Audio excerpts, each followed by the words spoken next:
it bro, took me a long yeah. time to understand that that's what they need to do, and that's just in like watching the evolution of games as it's happened outside of the Pokemon world. Things that have succeeded have done so because they commit. Mario is as successful as it is because it commits to being modernized every single time. 3D especially, like the main line, if we want to call it bro, that. totally. Mario If Pokemon reinvents Mario every time. If Pokemon wants to go another 30 years, right? They If need they to want to be make it to Mario. their 60th year anniversary, they need to actually focus on quality Yes. over quantity.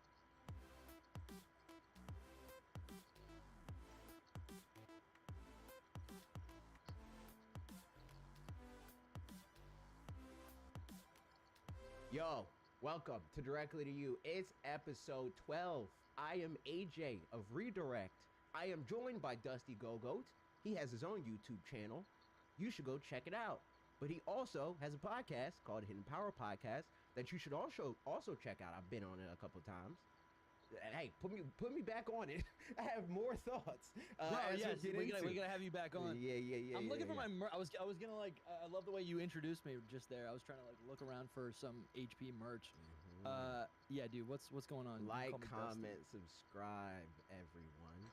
I'm excited to talk about some Pokemon today. Yes, he's here because there's Pokemon things that have happened. There's, that's a calm way to say it.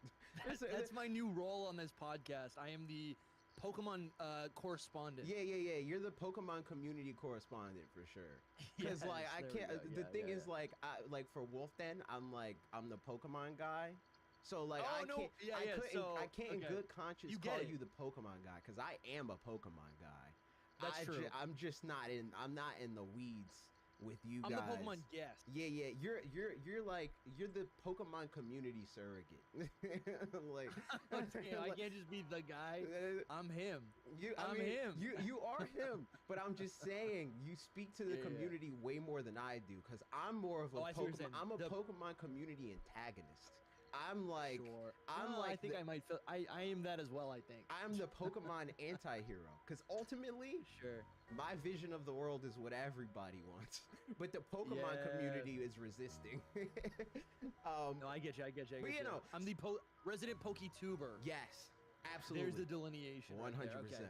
Wonderful. So, Pokemon Worlds. My question to you: how much do you care about talking about the event itself? Because I was going to say we could go in and say like, yeah, they did tournaments and stuff, and these people won, and yada yada yada.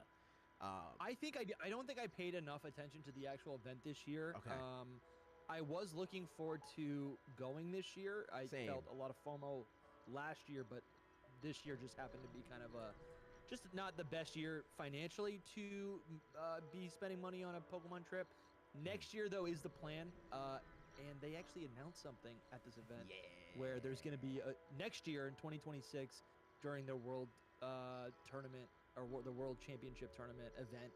It's going to be in a stadium, but there's also going to be this like other thing, this other like fair alongside it that like I think is going to be kind of like a Disney World type thing, right? I think they're like, anyways, I'm just next year's going to be hype. Yeah. I agree. I was kind of like iffy on it before we knew any of that kind of stuff. I just was like, I don't want to go to San Francisco. Like, bro, last time I went, I was down when they said went down Anaheim. some wrong alleyways. Yeah. I was down when they said Anaheim, and we talked about it. Like, my friend Lee and also Trev. We were like, yo, we gotta grind, unite. We gotta like qualify. Dude, I was be sick. I just remembered I was supposed to see you at too many games. Yeah. Damn, dude, rip. So I'm not lying. Like I haven't gone to any of these events I know. Except for PAX because it's in Boston.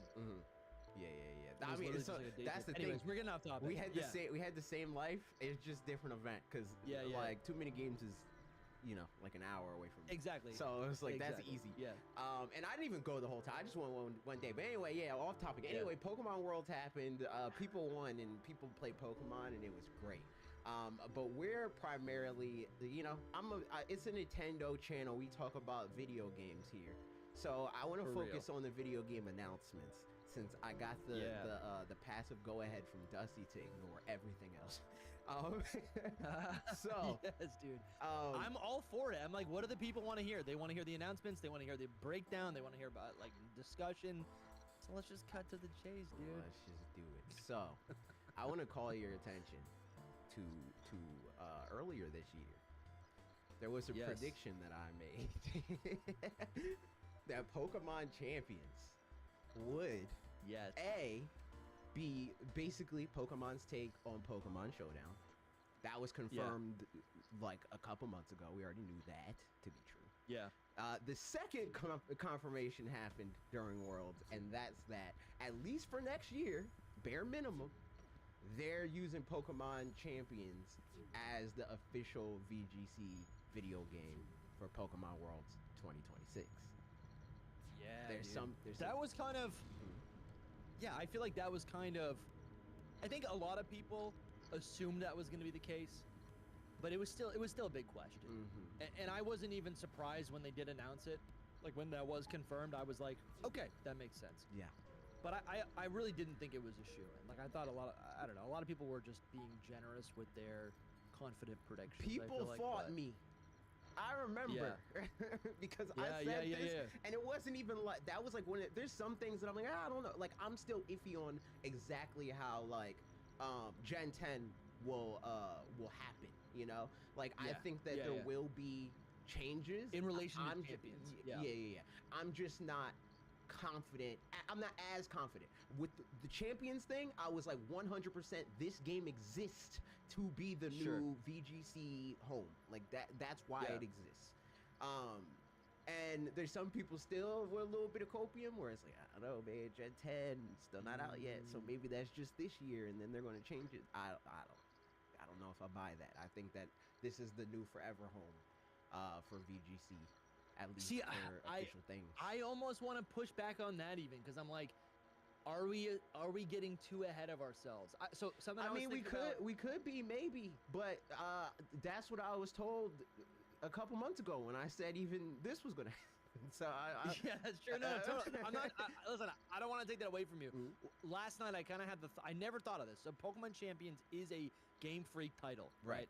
In the past, the way it normally would work, the competitive circuit would take place. I'm going to use X and Y as an example. It's a Gen 6 game. Pokemon X and Y came out. That's where everyone's playing VGC. They're playing their double battles. They're getting their rank points.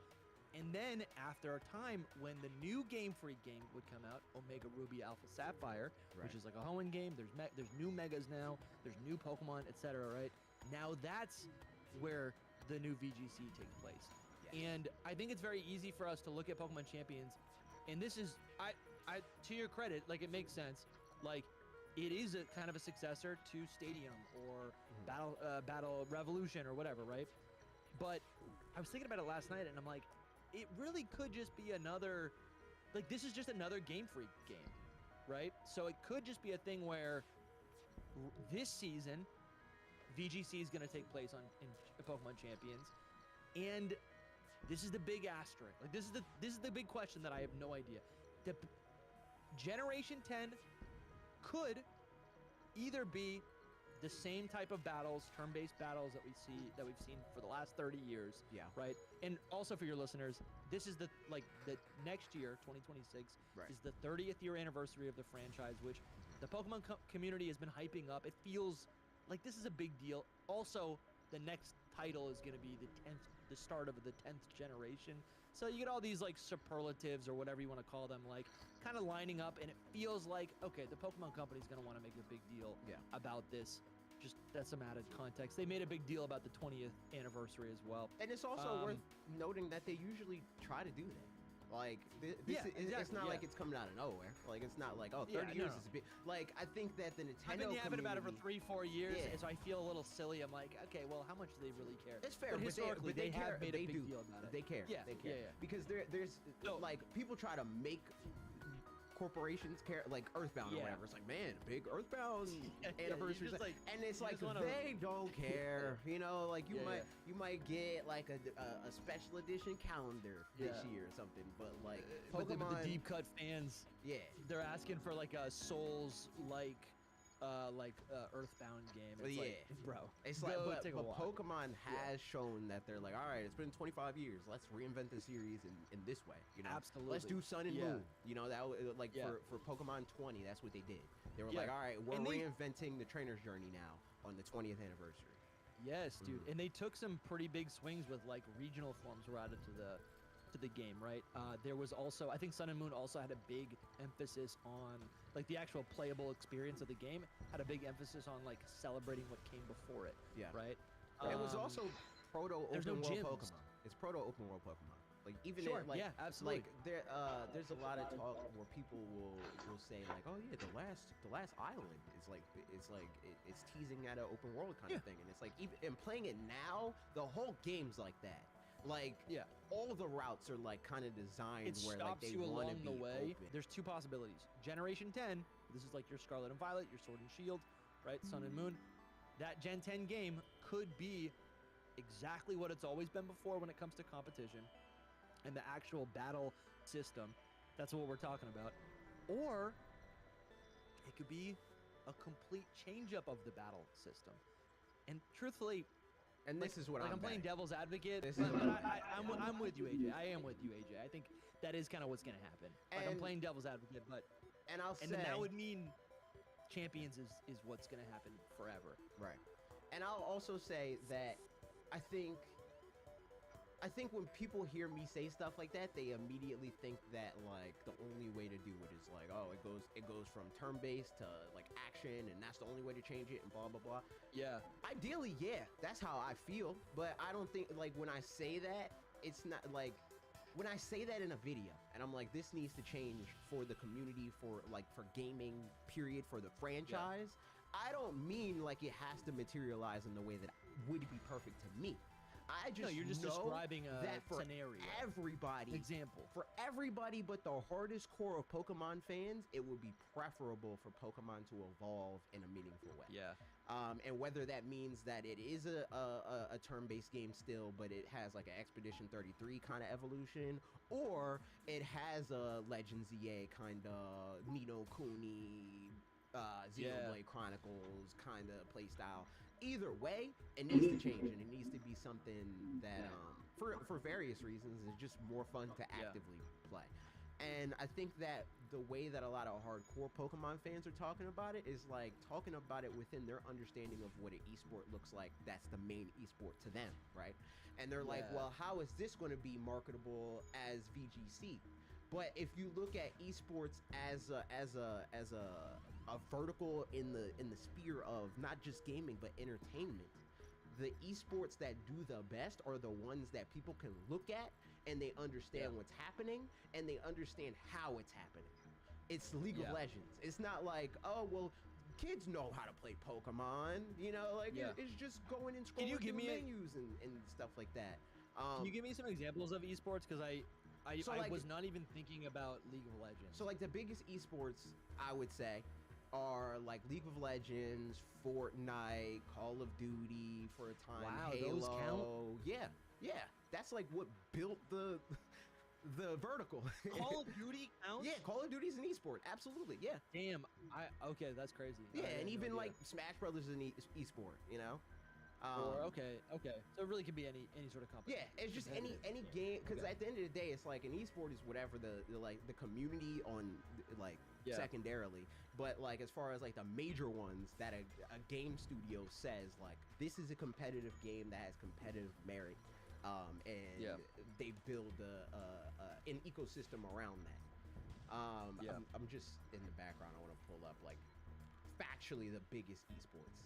Just sure. No. I was curious about it. You know, it's funny that like you're talking about how like in your community, the Nintendo space, everyone's saying you're like out of your mind, because I'm kind of saying the opposite in my Pokemon space, and everyone's calling and saying I'm out of my mind. Wait, what do you mean? What do you mean?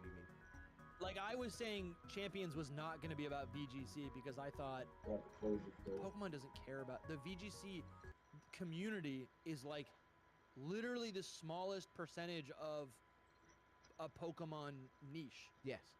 Like there's such a small amount of players. So we're not saying the opposite. We're saying the same thing. We're saying the same thing. No, yeah. So originally my idea was Champions is not going to be for VGC. Obviously, I was wrong, but now I've like, anyways, I think it's funny that like, in the context of you having a foot in the Pokemon space and understanding what would make Pokemon good in the Nintendo space, people are like, what are you talking about? And to be clear, I'm saying the opposite, but it's like flagrant for my space. To be clear, we're getting pushback from the same people. Like the Nintendo community is not telling me I'm crazy. The Nintendo community is like, yes. That's why you'll see. Will consider a Pokemon game good once AJ tells me it's good, because my vision for Pokemon games aligns with gamers more than. Did you tell him that Let's Go Pikachu and Eevee were good? Absolutely not. Because he loves that. I did not. He loves that. Yeah. But I can see why.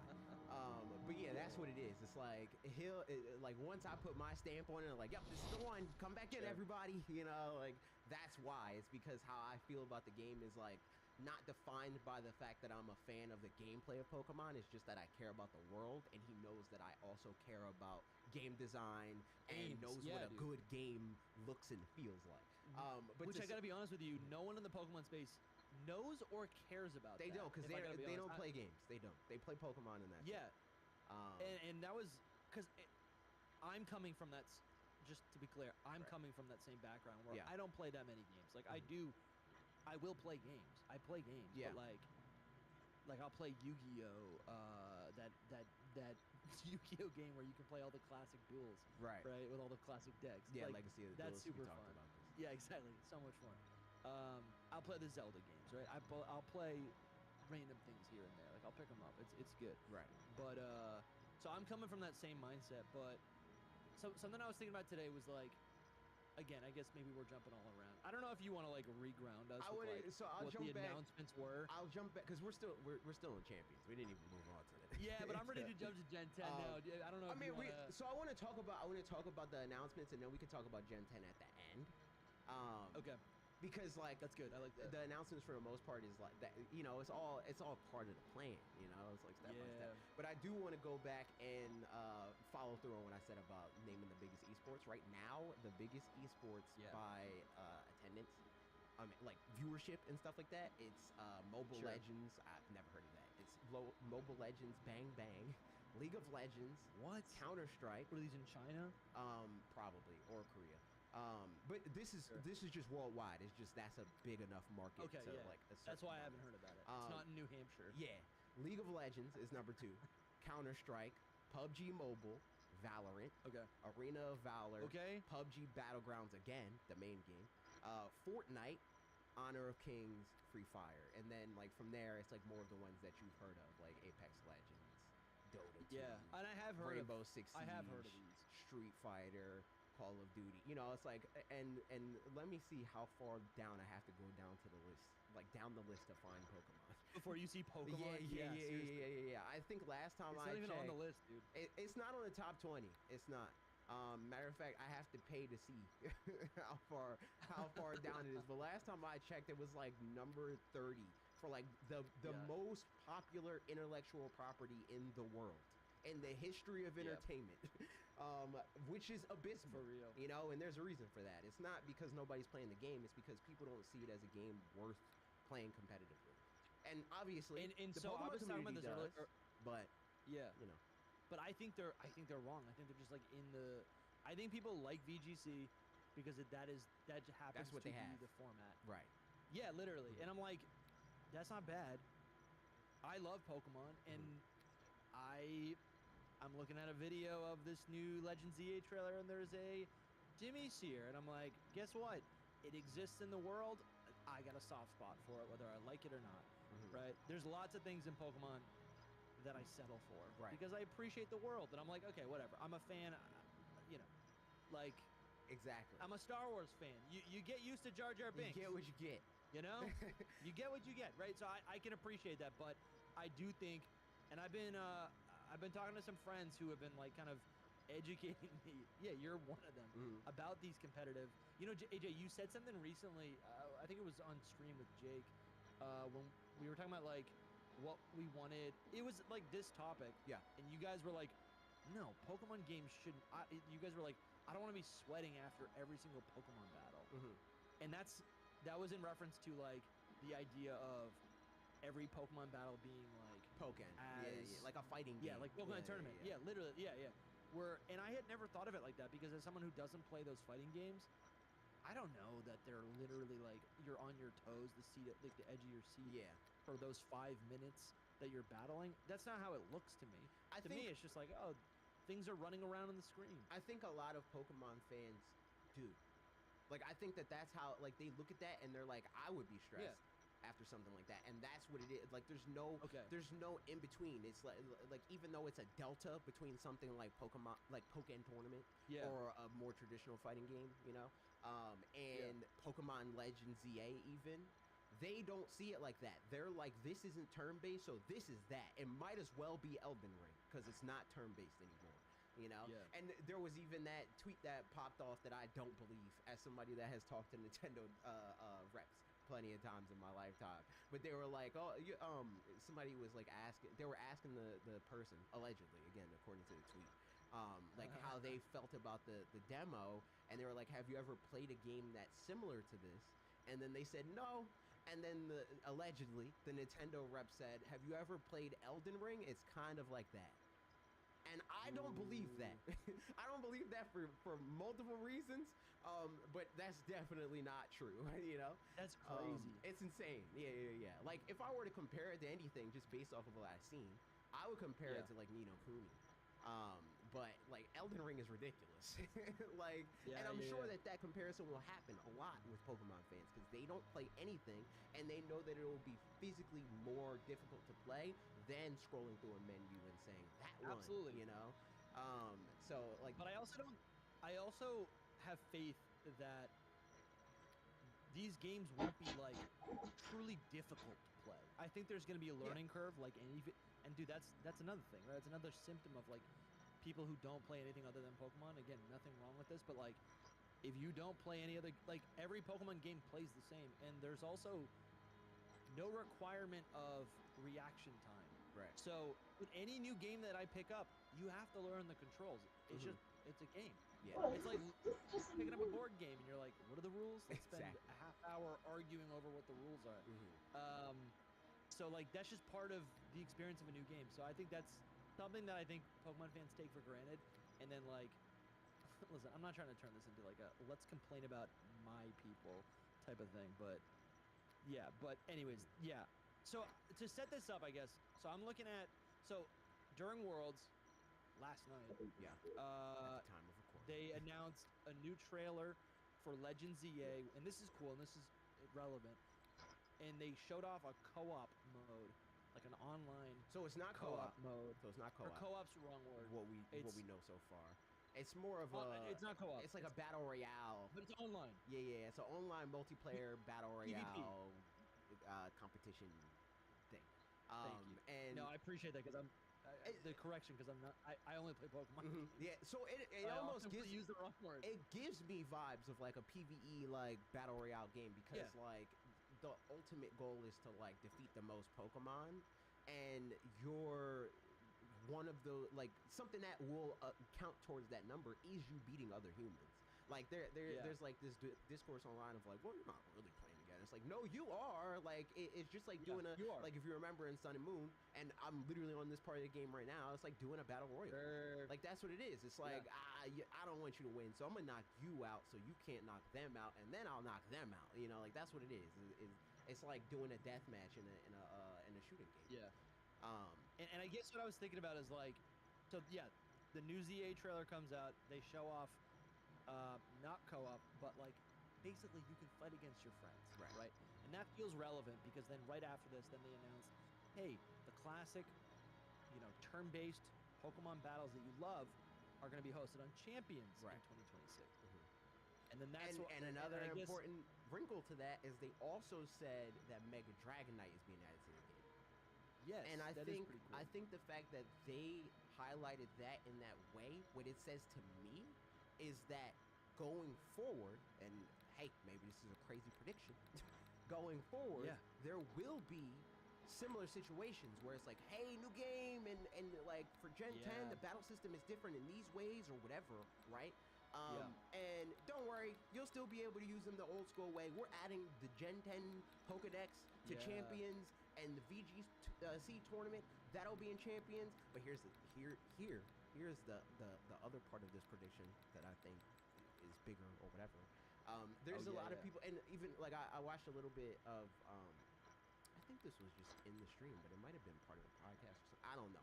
But I heard Lumi saying that he thinks that like maybe something like what is it, ZA would be like a side event kind of thing. And I think in reality, VGC will end up being the side event. And maybe, and that's like I said that in your chat where it's like I think that like Champions is like in their head even maybe a third pillar, like what Nintendo said. I don't, because I know you're like more of a Pokemon guy than you are a Nintendo guy, so I don't know if you fully understood this reference. But when the Nintendo DS was coming out, Nintendo. Oh yes, yeah. So Satoru Iwata was like, the Nintendo DS is a third pillar, and that was their way of saying like, don't worry, Game Boy, we know that's a big business and that's always successful and stuff like that. We're trying this new thing. It has the capacity to fail. But even if it does fail, it doesn't matter because we still have Game Boy Advance. I think that's how they'll position whatever the new battle system is. And I totally agree because I totally agree because like they do that constantly. Like 5 years ago, the numbers might be wrong, Pokemon Go wasn't at Worlds. There wasn't a competitive bracket for Pokemon Go. Pokemon Unite wasn't there. And both these games are at Worlds now. People compete in order to, win money. They're on. They become Pokemon World champions. They literally get all the same just like anyone else. Yeah. I'm expecting next year, and they didn't announce this, and they could announce this. Pokemon TCG Pocket could be introduced. They could create a new bracket. And that becomes like a world championship tournament. And they could also, what you're saying, just like they did the last 5 years, introduce that Generation 10, that whatever that new battle system would be. If it is. They could introduce that as a secondary thing. Yeah. And I think that's not harmful to VGC at all. But here's the thing. Here's the thing. It is. It is harmful in the way that a lot of VGC fans are looking at it. Because I don't think that it's going to be like, hey guys, because they don't do this with Go or with Unite, or like they just present them as different verticals, right? And the main event is whatever has the most viewership. I think that they're going to be like, yo, Gen 10, it's a new thing, right? And whatever they call it, I don't know what they call it. But at the time, that is just, this is the Gen 10 battle system or whatever, right? Yeah. And maybe that year, because there's historical value, there's like past year viewership and stuff like that, maybe the main event for that year is VGC in the way that we know it. But I could very easily see the next year be like the main event is now the new, like whatever the new battle system is, that is VGC in the sense that it's the main thing that we think about when we think of Pokemon video game championships. Yeah. Because Unite is a Pokemon video game championship. But they don't call it VGC, because it's Pokemon Unite. Yeah. But I think whatever becomes the biggest Pokemon video game, they're going to name it whatever it needs to be named, and that's going to become the new main event. Bro, you're right. The Pokemon Champions bracket. Yeah. They just like that way. If you're competing in VGC, you're competing in the video game champions bracket. Exactly. But Gen 10 is VGC. So something I was thinking about. I kind of went down a rabbit hole just right now, and I'm thinking about like, okay, let's say Gen 10 comes out and it's some sort of hybrid, turn-based system. It's still pretty passive. It still, appeals to, existing Pokemon fans, right? Right. But it's this new battle system. Let's say it gets adopted. And then I was like, oh, but what if it doesn't do well? And then I was like, well, I guess they could always just, in Gen 11, which sounds funny to say, change it. They could just, they could change it and be like, guess what? Turn-based battles are returning. They wouldn't say we screwed up, but they'd say we screwed up. And that would... It's no different than the gimmicks that they do. Like, that would be no different than them. People didn't like Dynamax. The quality of Scarlet and Violet for the last 3 years, right? Yeah. They didn't. I mean, they did admit that the game didn't perform well. I mean, the game performed. I mean, it sold well. Yeah. It sold well. Yeah, it sold phenomenal. Technically, it didn't technically perform well. Yeah. So I don't know. My point is, Pokemon is so big; it can do whatever it wants. It can literally do whatever it wants. And I think there's like, again, I don't know too much about esports and stuff, but I do think, I think regular people. That's maybe where I want to ground this conversation. Yes. Right. Regular Pokemon fans, right? People who buy a couple pack of cards here and there. People who play Pokemon Go. People who watch the anime with their children or something. People who appreciate Pokemon from afar and maybe have a Switch. I feel like those people don't look at the Pokemon games and are like excited. They don't feel empowered. Yeah, they're not like looking at Pokemon games thinking this is cutting edge. And no one's doing that. You know, I think that's funny, and I know that this wasn't like what you're trying to do. Sure. But like people will look at that Pokemon fan, right, where it's like they're a Pokemon fan, they like Pokemon or whatever, right, and they don't play the games, and they'll look at them as they're not like hardcore Pokemon fans. But those people that's where are the money comes from. That's what I say. Those people are liable to have $5,000 worth of Pokemon plush, you know, like and have all the Pokemon shirts and all the Pokemon movies and all that stuff, and they just don't play the games because the games are bad, you know. As far as like from the grand scheme of gaming, you know, they will never win a Pokemon, a Game of the Year award that is not at a Pokemon outlet ever. And you know what they're not watching? They're not watching the World Championships in Anaheim. Exactly. They're not sitting and watch. Which is something that Pokemon Company doesn't want, right? Like they think, like a lot of they want people to watch that. Exactly. A lot of these fans are like, well, they're not watching it anyway. And in their heads, that justifies Pokemon just keep doing what the people that go to Worlds currently want them to do. And it's like, no. We want to win them over. We want them to come to Worlds. We want them to watch the esport. We're like, it's cool or whatever that you like what we've done, but we want all of the fans to be excited about what we're doing. You know, imagine going to Worlds, like the Pokemon World Championship in Anaheim, or we'll say San Francisco in 2026, and they're also having Lakers game. I think the Lakers are in California, right? Yeah. They're at the. Did I get that right? All right. No, it's not the Staples Center anymore. It's the Crypto Arena. But you know what I'm saying? That's not in Anaheim. That's I know what you're saying. But you go to, like, whatever, the Super Bowl, right, is also happening, and you have front row seats because you love Pokemon and you're there to celebrate the best of the best in the esports, right? Like that would be exciting, and I feel like I don't follow football, but I watch the Super Bowl, right? And you know what? I only watch the Pokemon World Championship because I cover it on my podcast, and because there's news at the end of the event, which is strategic to get people to. That's where I'm at. I don't even watch. I never thought about that. That's what the trailer's there. Because the trailer's there to get people to watch. Me personally, and this is not the case for the majority of people, Pokemon fans. I'm not representative of the majority of Pokemon fans either in a lot of ways. But for me, it's like I don't even watch. I used to watch like the top 8 or whatever of like VGC. But I stopped doing it because it just makes me mad. It just makes me mad because the way they talk about VGC and like the reality of what VGC literally is like so different. It's like they're like, look at the diversity in these teams, and there's 12 total Pokemon and 8 different teams. You know, it's like there's no diversity in this at all.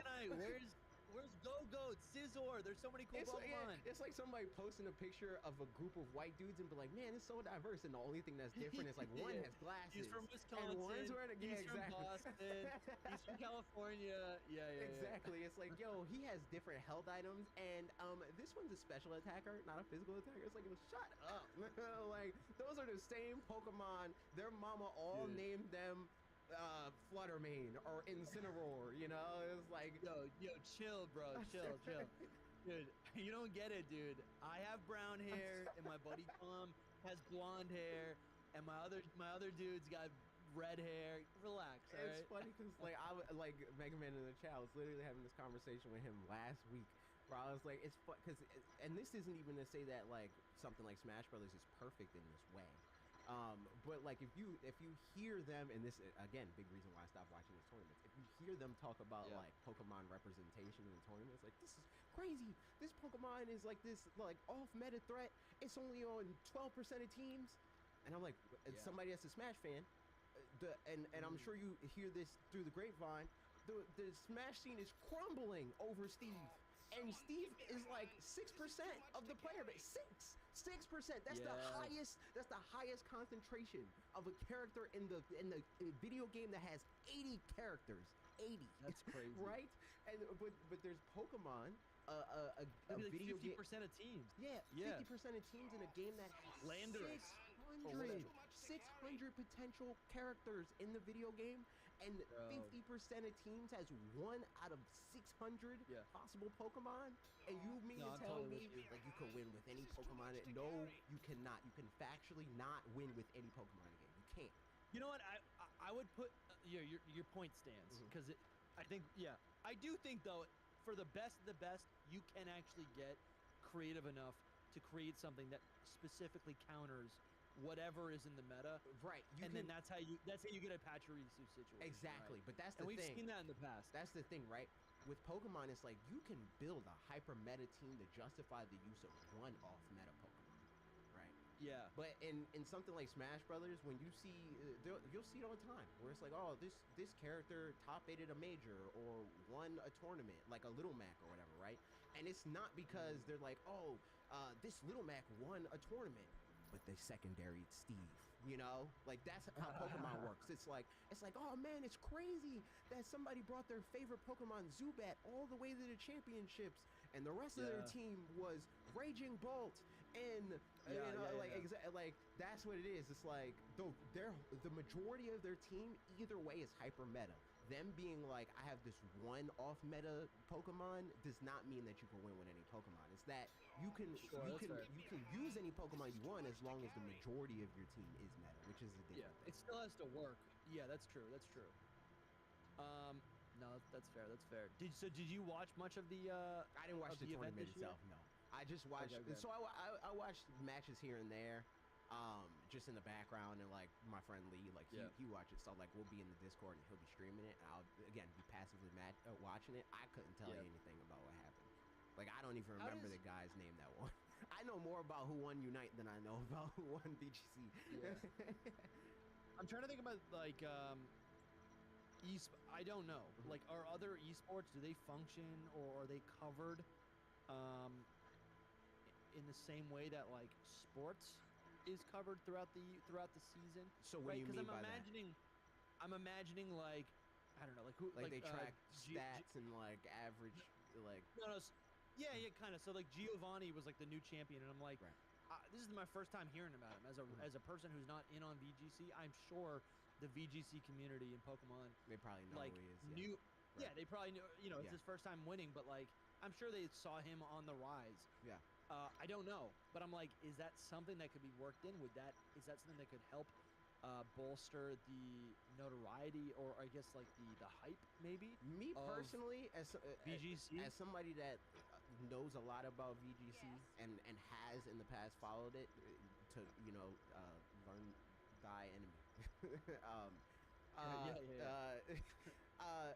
I don't think so. I don't think that they're like people talk about like VGC being small and stuff like that, and it being like as if it's an exposure thing. It's like if people just knew this existed, people know it exists. No, like they just don't want to play the game like that. You know, it's not exciting, man. Yeah, it's like you can tell someone about something, but it's like you're not going to get them to want it, to buy it, unless it's like something that they can feel inside their soul, you know? Even to this day, I'll say something to like Colton, who I'm playing Pokemon, like the Pokemon games in order with at this point.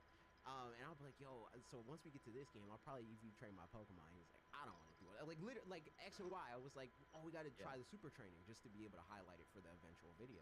And he was like, I don't want to do that. And I was like, fair, it's fair. Like it's a lot easier than you think it is, and like when you think about it as a casual fan, but it's still more than what you want to do because it's not fun. It's not. It's just not. Bro, I'm with you. I've done it, and I've done a lot of it. I've built competitive teams within the game. I've never used PK Hex. I've never done anything like that. Not that I'm against it, but I'm just saying, like, I've played the correct way to make competitive teams. To battle my friends. I've done it. Yeah. I don't want to do it. I haven't done it in a couple years now. I'm not interested in relearning. I'm sure I could figure it out. I have not done it in Scarlet and Violet. I have no interest in it. I probably won't do it in Gen 10. It's very fast and it's very easy, but it's not worth doing because again, it's not fun. Like I think that more people would do it if like the act of actually battling was fun. Like I think a lot of people think of it like that, where they're like, oh, if it was just like Pokemon Showdown, you could just like input the numbers and stuff. Again, something like Pokemon Showdown is not a mystery to people. Casuals know what Pokemon Showdown is, but Pokemon battling is not fun enough to want to do that for normal people. It's just not. I literally, okay, that's crazy hearing you say this because I had not considered this. I was on a walk this morning and I literally thought to myself, are Pokemon battles fun? Like, no. Do I even like the battle? I was like, when has my niece, who's my reference point, she's 8 years old, I'm like, when has she ever said, hey, do you want to battle? Never. She says, hey, let's go in each other's like games in Scarlet and Violet. Let's trade. Let's capture Pokemon. Right. Let's look at our Pokemon together. Even my nephew, if you wanted to play the gender card, even my nephew, who knows every single Pokemon, it's shocking. He knows Varoom. Like, it's insane. He doesn't even want to battle me. Because it's not. Why fun. are the kids? The kids don't want to battle. Because it's not Pokemon. fun. It's not fun. And it's fun for me because I know the inner workings because I've been in this world for 25 years. The thing is, like, it's also like, fun for you because with my friends. It's also fun for you because like your reference point for fun is different. Like their reference point for fun started and like games like Mario 64 existed, you know. It's like Pokemon is like fun and like exciting for people that like Mario 64 blew their minds. But kids now, they're bored by the concept of Mario 64. And I think so many people think of games from that mindset of like, man, when I was a kid I couldn't even wrap my head around Mario 64. How are kids ever going to wrap their heads around something that's not a turn-based RPG for a competitive Pokemon experience? It's like, well, you're thinking about it in reverse because, like, in reality, Pokemon is more foreign to them than you think it is. Like, it's way harder to teach a child and even a grown adult. If I don't know how much you paid attention to it, because a guilty pleasure of mine is I love watching VGC when it's through the eyes of people that don't know what's going on. That's the only time VGC is fun. And so Point Crow did a VGC tournament where he did cool. He had a bunch of creators do Nuzlocke, and then they did a VGC style tournament with that Nuzlocke, with their Nuzlocke teams, and that's always fun because they pick offbeat options and it's not like the same Pokemon and they don't have the same movesets and all this other kind of stuff, right? And like that's why it's fun to watch, because you optimize the little fun that does exist in Pokemon when you're trying to be good at it, because it's numbers at the end of the day. Like you're just trying to be the bigger number. So like that's what it's like with Pokemon. The bulk of people that play the game don't really understand it anyway. So like, even if it's a thing where the like in this theoretical world where kids that are first playing Pokemon for the first time ever get confused by 3D gaming and they don't know what to do with a right analog stick, right? It's like the learning curve is the same. Like the first Pokemon game I ever played, I didn't know how to read. I was 4. Dude, same. You know? But Charcoal was like a cool word for me. I still got through the game. You know what I mean? Facade? So like, imagine how much easier it will be for a kid that the way that they interface with the game is like they pick up the controller, they move a stick, they press a button, and something immediately happens on the screen, and they can understand what's happening on the screen. And Pokemon as a kid, again, that of the 90s that played it for the first time ever when I was 4, I couldn't just be like, okay, what do I do here? You know, how do I switch my Pokemon? Because there's no like immediate visual feedback of you press button, thing happens on screen. You have to at least have the ability to be like, oh, I scrolled over to this word, I pressed this word, I went to this other word, I pressed that word, and then I pressed another word, and then the Pokemon appeared on the screen. You know, as a kid, again, I wanted Charmander. And I was playing this game where I've told this story before. I don't know if you've heard it, but as a kid, I loved Charmander. My favorite Pokemon is Charizard. Unapologetically a Charizard stan. Because again, kid of the '90s, he was the cool one. A little basic, but cool. I respect it. Again, kid of the '90s, he was cool. I liked him because he's cool. I'm not trying to be hipster Pokemon fan here. I don't think it's impressive if Ninja. I don't think it's cool. I don't think you're cool if your favorite Pokemon's like Lurantis or whatever. You don't get bonus points. I don't care. But Lurantis is nice. I mean, Lurantis pants? is cool. I love plenty of Incredible. Pokemon. And I'm just not a person that has favorites generally. I think that having favorites in the first place is a very like juvenile thing. Yeah. So like it makes sense to me that it just is. It just is. It just is. You're right. It's like that's a good point. It's like no. Anyways, yeah. But yeah, so my favorite Pokemon was Charizard, and I was playing Pokemon Yellow, right? And I'm like, I already had 6 Pokemon. I had like 2 Butterfrees on my team and whatever the heck else, right? Of course. And it was just like, I didn't know what was going on, but I knew I wanted Charizard. My neighbor, whose name is Mulan, who used to be my neighbor. I don't know what she's doing now. This was, again, 20 plus years ago. Shout out to you. Shout out to Mulan. Yeah. But she had a Charmander, and she wanted my Pikachu because she was playing Pokemon Red. And I was like, I don't care about Pikachu. I like Charizard. She has Charmander. So I traded her my Pikachu cool. for Charmander, and my mom got angry at me because my mom, again, as a 4-year-old, I wasn't playing this game really. My mom was playing it. So it was her team, realistically, right? So I'm like, she's like, why'd you trade the Pikachu? That was our Pikachu. And I was like, because I wanted Charmander. And she was like, we had a Charmander, was in the box. But I can't read, so I didn't know that, you know? And Dude, it was like this whole thing where crazy. she made me trade it back. Pikachu didn't follow you anymore, because once you trade it out, it doesn't follow you anymore. That's kind of cool, though. That's a nice story. I like that story. But yeah, a That's a kid good that's story. playing Pokemon now, or like ZA, when they're playing Pokemon for the first time ever, so much of it is visual feedback. Even that story that I just told, it's so much easier for them to go to the box because like you can pull up your pause menu or whatever. You see a Pokeball, you see it's like, oh, there's buttons that I press. Oh, I see more Pokemon on the screen, and they're pictures. It's not like reading text. It's a picture of a Pokemon that I recognize. I want that one. I press buttons until I can move it over, and that, you know, and that's what it is with like actually playing the game. It's like, oh, how do I do flamethrower?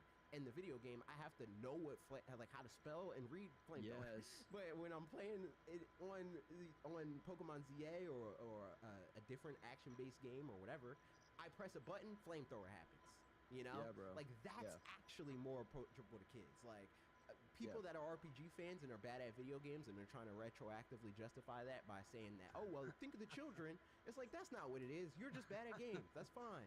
Dude, they want it both ways. They're like, think about the children, but they're also like, Pokemon sucks because it's not for me. Yeah. Like, you can't have both ways, man. Yeah. Yeah, dude, that's kind of crazy. So something else I was thinking about today was like how I don't know if it's too early to go to Generation 10. We can talk about Generation 10 whatever that new now. I don't system think might be. The only other thing that there was is Pokemon Unite. You play any Pokemon Unite? I play Pokemon Unite. I don't. I play it. That's true. I'm looking forward to Empoleon. He's cool. He's cool. Yeah, he did look good. I like Empoleon. I don't care about any of the other Pokemon. It was Dhelmise. Dhelmise was kind of cool. See, and that's the thing. Here's the thing. As a Pokemon fan, if I told you that my favorite Pokemon was Dhelmise, nerds in the Pokemon community would be like, that's so cool that your Pokemon is actually something that people don't like. And that's cool that you like something that's ugly. You get bonus points, you know? What I noticed was like Dhelmise used its anchor, like it used the anatomy of its body. Yeah, and that was like part of its attack. I thought that was kind of cool. So that's something I think is really cool about Unite. And also, coincidentally, action-based games. But yeah, we can talk about Gen 10 now. No, that's true. No, I don't want to. I honestly wasn't even thinking about it, but you're right. We got like Mega Evolutions are coming to the TCG. That's kind of hype. Those cards look sick, and we also got Megas coming to TCG Pocket, which is also pretty sick. Cool. Have you played TCG Pocket at all? Yes, but it's the opposite of what I thought it was going to be for me. Where it's like, what'd you think it was I gonna be thought like? I wasn't going to care about collecting the cards because I just don't really usually care about that sort of thing. But I literally just play it to get the cards. Yeah. It's like I'll like play it and I'll be like, yo, what's the coolest card in this run? Sure. And then I'll be like, I want that one. And then I'll like play the game until I get that one. And I'm like, all right, next season, you know. It's like, and that's where I'm at. I'm like, all right, cool. I can't wait for this next one because it's Mega Evolution, so that probably mean I get a Charizard, and that's the next thing I'm gonna grind for. Because like last season it was Lugia, and it always makes me mad because I always get the one that everybody else wants. It's like I was like, yo, I want that full art Lugia before he even had art. I was like, I just like Lugia, I want him. And then I want a Dialga for a steel deck, and I literally still don't have it. Oh, I got you. I have multiple. But right, I don't even understand how training works. Again, that's how little I actually play the game. But yeah, no. I think it's fun. I've been doing a lot of battling. I think it's pretty fun. It's just it's fun. But just I wanted to bring it up because I was kind of I feel like I just bulldozed this entire conversation. You're all good. You're on the show for a reason. Because I forgot some people play other Pokemon things.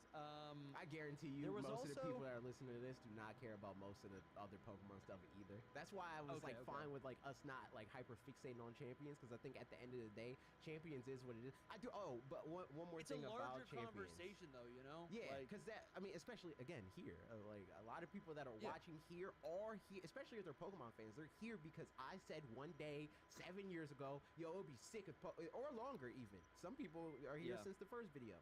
Because I said one day, yo, it'd be sick if Pokemon was like this, you know? So it makes sense to like steer the conversation with that as the driving force. But I do want to say, as far as champions is concerned, because there was a lot of questions about this leading up to it, we do now know more about the payment structure, and that there is like the game is free to start, quote unquote, and then there's a paid version. We still don't know what either of those things mean. So TBD on whether or not paying for the game, like what it does for you, you know? So AJ, did you? I want to like interject with like a possible rumor / leak. Did you ever see that? I don't look at leaks. I don't look at leaks at all. But okay. It just had a. It got one thing right and then detailed a bunch of basically features for champions. Okay. Did it get so here's the thing. What did it get right? Because I got multiple victory points. Right. Okay, that's pretty specific. Specifically said victory points. That's pretty specific. Right? And then at the end it said you know, created by Woodhawker. I'm just kidding. It took me too long to get the joke out. I don't know. Animal Crossing community in shambles. I usually the thing that's funny about that is like that's just one of those rumors that like I talked about the Animal Crossing thing because I talked about with Sierra, but for me it's like it was never about the rumor. It was just more about I know that's going to happen eventually, and that's why I personally do not buy into the rumors unless and even then I just don't usually look at them. But like if it's something like a new Animal Crossing game is going to happen, no duh, you know, like no duh. No, it was specifications for champions. No, I'm with you. No, I hear you. The rumors are fun for me, not because they say a Gen 10 game is coming out, but it's because it'll be like, here's 5 specific Pokemon that have 5 specific evolutions that have 5 specific like ride functionality or something, right? And I'm like, oh, that's an interesting, or like, here's a detailed outline of how I think a new Pokemon gimmick should, you know, be. Right. And I'm like, that's fun, just for the theory crafting. I'm like, that's cool. This is probably fake, but I'm like, I like this as a wish list. I think a lot of the thing that's funny to me is a lot of the times I get more right than those rumors, and I just say off rip. Like I feel like my channel would be so much bigger if I positioned every single video as like this is a leak, but instead I'm like, yo, this would be a cool idea. This would be neat, and I'm very transparent about that. But I do recognize that I could have like 1 million subscribers right now if I just was, especially if I like double down into it now, which I still want to do that stream where we look back on that video that I sent you.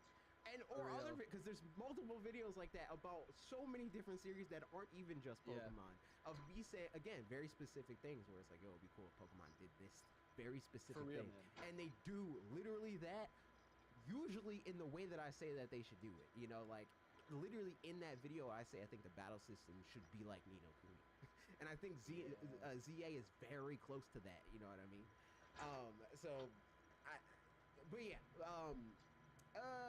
For people that don't like rumors and stuff, skip ahead like, I don't know, 10 minutes. Just to be safe. No, we don't need to talk about it. Okay. I wanted to bring it up. I'll if you're curious, I'll send it to you offline. Yeah, you can send it. But basically, I guess I'm still wondering like what it is that Champions is gonna do that like makes it better than the mainline games. Actually, and I'm thinking about this in real time. It actually doesn't need to. I was about to say, it literally doesn't need to be. It doesn't need to. Yeah. It's just a successor. Yeah, that's what it is. The thing that makes it better than the mainline games is it's more agile than the mainline games. It's something that I literally just saw a video in my suggested that like I feel like everyone does all the time, and it's an annoying video that's disingenuous in a lot of different ways. But it's like, Pokemon is pay to win because to be able to win, you need to have this one obscure Pokemon. I did see that, you need to. There's a lot of them, so I don't even know if you specifically saw the one that I'm talking about. No, I saw that today. I think I saw that, so you might have saw the same one. But it's like, no, it's not, because like by what you guys say, the Pokemon community, you can win with any Pokemon on one face, and the other part of it is like, at that point, if that's how we're breaking it down, every sport in existence is pay to win, all of them. Yeah. Literally every competitive thing, period, is pay to win. I gotta have TV, I gotta have internet, I gotta have access to the quote-unquote developed world, you know, like all those things. That is partially, I think that's, you could. Yeah. That is all real. I guess it gets ridiculous when the people who, like, aren't actually, challenged by that are complaining about it. Yeah. I'm like, what do you, exactly. You can't afford $70 for a game. That's what I'm saying. Then and if you can't, then go get a job. It's the fact. Yeah. And I don't even want to do that necessarily. I mean, it's fair that you do. I mean, that's fair. Yeah. That's fair. That's fair. But what I guess it is a lot of money. I'm saying more so is like it's not insane for something like Pokemon to assume that the bulk of the people that are traveling to go to their events have played these games before. You know, it's like people treat these people specifically treat Pokemon games like they're lost media. And even if it is a 3DS game or whatever, it's not hard to find a game that sold 20 million copies.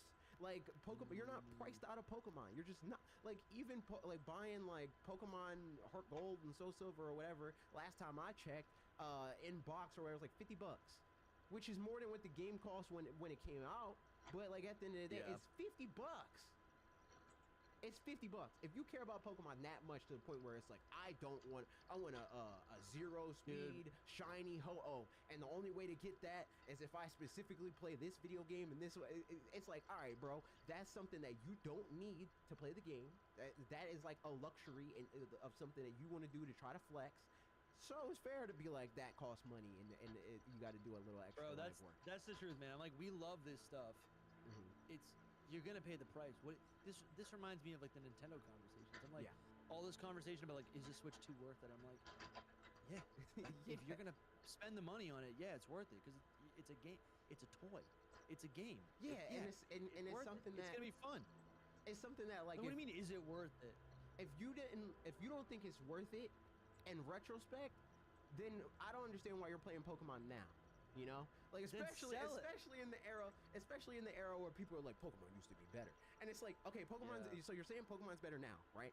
And then you're simultaneously saying that Pokemon is pay to win because you have to buy all the games that are older. But it's like, why don't you already own the older games? Because weren't they better, but you don't own them? That's kind of crazy. That's wild to me. Man. But that's a tangent. Crazy. Gen 10. Yeah. I feel like we're having too much fun. Yeah. Absolutely. And we're not even that far. We still got like 45. No, we're good. We're good. We still got like I feel like we've been all over the place, but this is how all of our conversations go. Because there's so much. Like, it's so layered. Here's the docket. Yeah. So I guess that question's irrelevant now. Like, what does Champions have to do to make it different? I don't think it's got to do anything. It doesn't have to do literally anything. The thing that it needed to do to be different is a logistical thing for them. Like, it doesn't really have anything to do with the community, and that's why the game is not this whole big rollout. It's not this $70 thing. You know, it's like, play it, and you can play it for free. And if you don't want to pay it for free, then you got to jump through similar hoops that you would have anyway if you buy the game and blah blah blah and all that kind of stuff. Right? So, it's them trying to make the game more approachable and accessible. Yeah. It's funny. The word accessible is hilarious because I'm like, 26 million people have Scarlet and Violet. Yeah.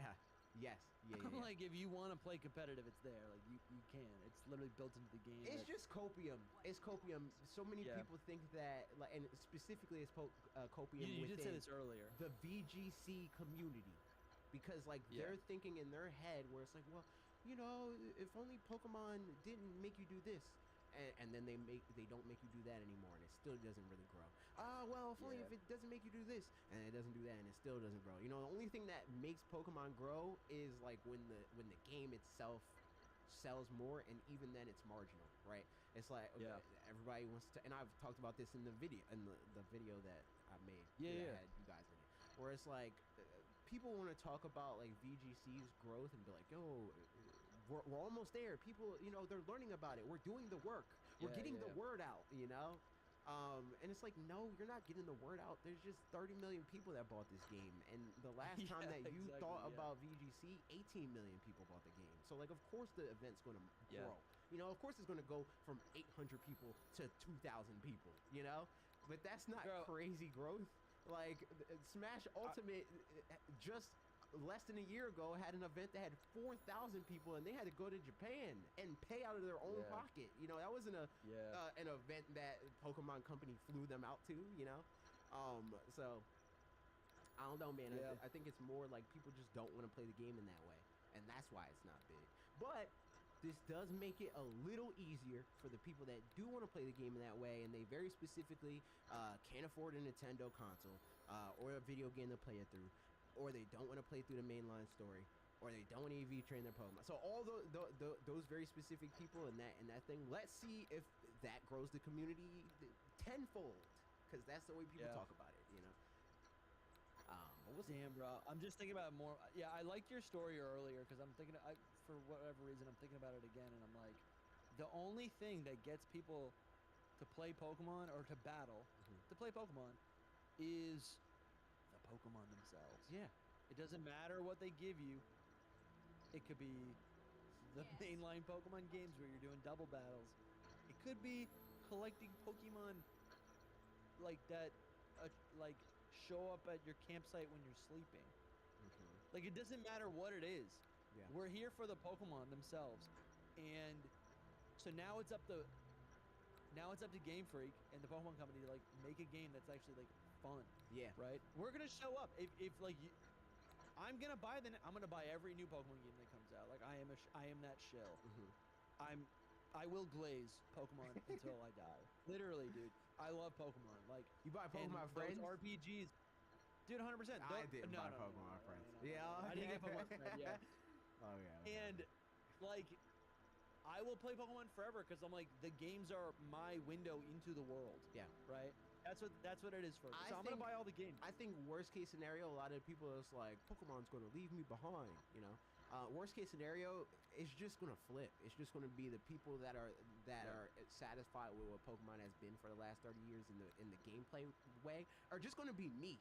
You know, like you're still gonna play it, and you're still gonna pay attention, 100%, and you're still gonna like at the end of the day be happy. Like, you know, I don't regret buying Pokemon Scarlet, even if I don't and for a different reason, even if I don't think the game is good. You know. Because it's still Pokemon. It's still the closest that I'm going to get to being able to experience the world that I think is good. You know, and that is something that exactly. That's how they get it right. They get that right every time, and that's all they actually need to get right. And I think there's so much. I think there's so much proof that a lot of the hardcore fans just blatantly ignore, and that's to be charitable to them. The cynical side of me just wants to call them stupid. Like, listen, I'm just being cynical right now. I've got no hate in my heart for any of these people. These are my co-hosts and my friends. I'm not trying to suck any fun. Even me saying, I think that, and I'm not accusing anybody that we specifically know either, to be clear. But like maybe like one person, maybe one. But no, even when I say like they're stupid, I don't hate them. I just think they're not the smartest people in the world. But you know, I think that they're being obtuse or extremely self-centered to be charitable.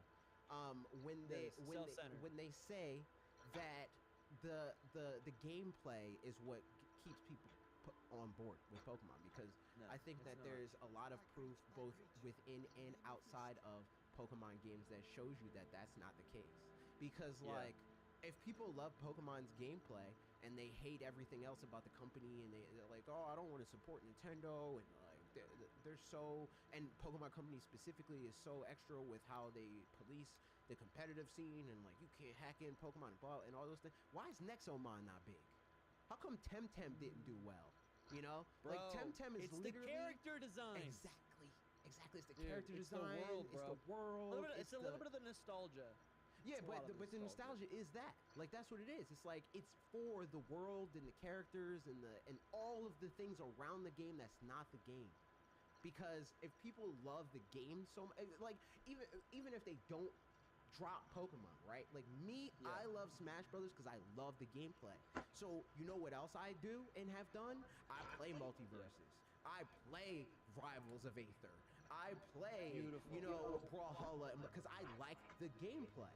So you would think that if people legitimately love the gameplay of Pokemon games, these Pokemon clones that have happened at all sizes in terms of like the size of the game developer would find any level of success, but they never do. No, they don't. They find no, sorry. The Pokemon games. Find success. Yeah, the Pokemon. So Pokemon games find success, but I mean like the Pokemon. All these other games do not. They do not find success. It's like even the most successful examples that we can think of, they have all these other They have all these other crazy asterisks where it's like Power World was successful, quote unquote. But it's for a month. But it's half the price. It only lasted a month. You can get it on Game Pass. It was on Pokemon. It was on Pokemon sale with this. Yeah, it was on sale when it launched. It doesn't even have Pokemon gameplay. You know, like most of these games. Yeah, it's like Minecraft. Yeah, exactly. Yeah. Most of these games are like wish fulfillment for Pokemon. So you would think that if people actually love the gameplay of Pokemon, the games that are like, yo, we're all the things that you want for Pokemon, except the game designs in the world, the characters, and you know, like, except for that. But we're everything else. You would think they succeed, but they don't, because that's not what people care about. People care about the world. So what Pokemon Company actually needs to do is make people want to play a game that is in that world. You know, it's like people already 100%. buy them because they like the world, but they're not doing it because they want to play the game that they're given. The game is just what they have, and it's what they have. You know, it's like eating food in prison. You know, it's like I gotta eat. And you really complain? Yeah, like I gotta eat what I gotta eat. You know, I don't love this. Just because I eat it every day doesn't mean I like it. And you know, all right. Here's a thought experiment. Do you think? I'm thinking about Wolf Glick. I'm thinking about all the VGC. Yeah. The famous VGC people, right? Not even the famous ones, just the VGC people. Yeah. If Pokemon Champions does in fact, like I'm thinking of like a railroad, right? I'm thinking about a train, and the railroad basically has split in one direction now. Yes. And where the railroad, this is the VGC railroad, it's now been diverted to the left and it's going towards Champions. And there's a new road now that can start, right? And that's the new, we don't even know what it is, Generation 10. I'm thinking about a theoretical Generation 10 new battle style system, right? And whatever. Do you think those VGC champions would experiment with the new game? I think it's going to be very similar to Smash Brothers, and that's why I talked about that so much in that video. Where whenever a new Smash Brothers game comes out, every top player tries the next thing, and every time, the bulk of the Melee community specifically eventually falls off. You'll have some people, like you'll have your Hungry Box and your Mewtwo King, where like less so now, Mewtwo King is in that like he fell off kind of thing, where they stick to the game, but the majority of the Melee community goes back to Melee. I think that's what's going to happen. I think that especially like if we're putting names on it, like Wolf Glick, I don't see him thriving in a new Pokemon. I can see him making some content about a new. Yeah, I can see him like trying it and like giving it a shot for a year, but I think he will ultimately drop it and focus on Champions. But that ends up being weird because it's like you're because I'm like I don't know, it's like completely different. I'm like, okay, you're the VGC guy. Yeah. But now that's not the main thing anymore. Yeah. Right. But that's what I mean. That's what happens. That's what happened with Melee. And Melee still had, it still has a decent scene. Like, they just had a tournament that had, I think it was like 2,000 entrants or something like that. It's a lot for a GameCube game. It's a lot. Yeah, they literally just had their biggest tournament ever.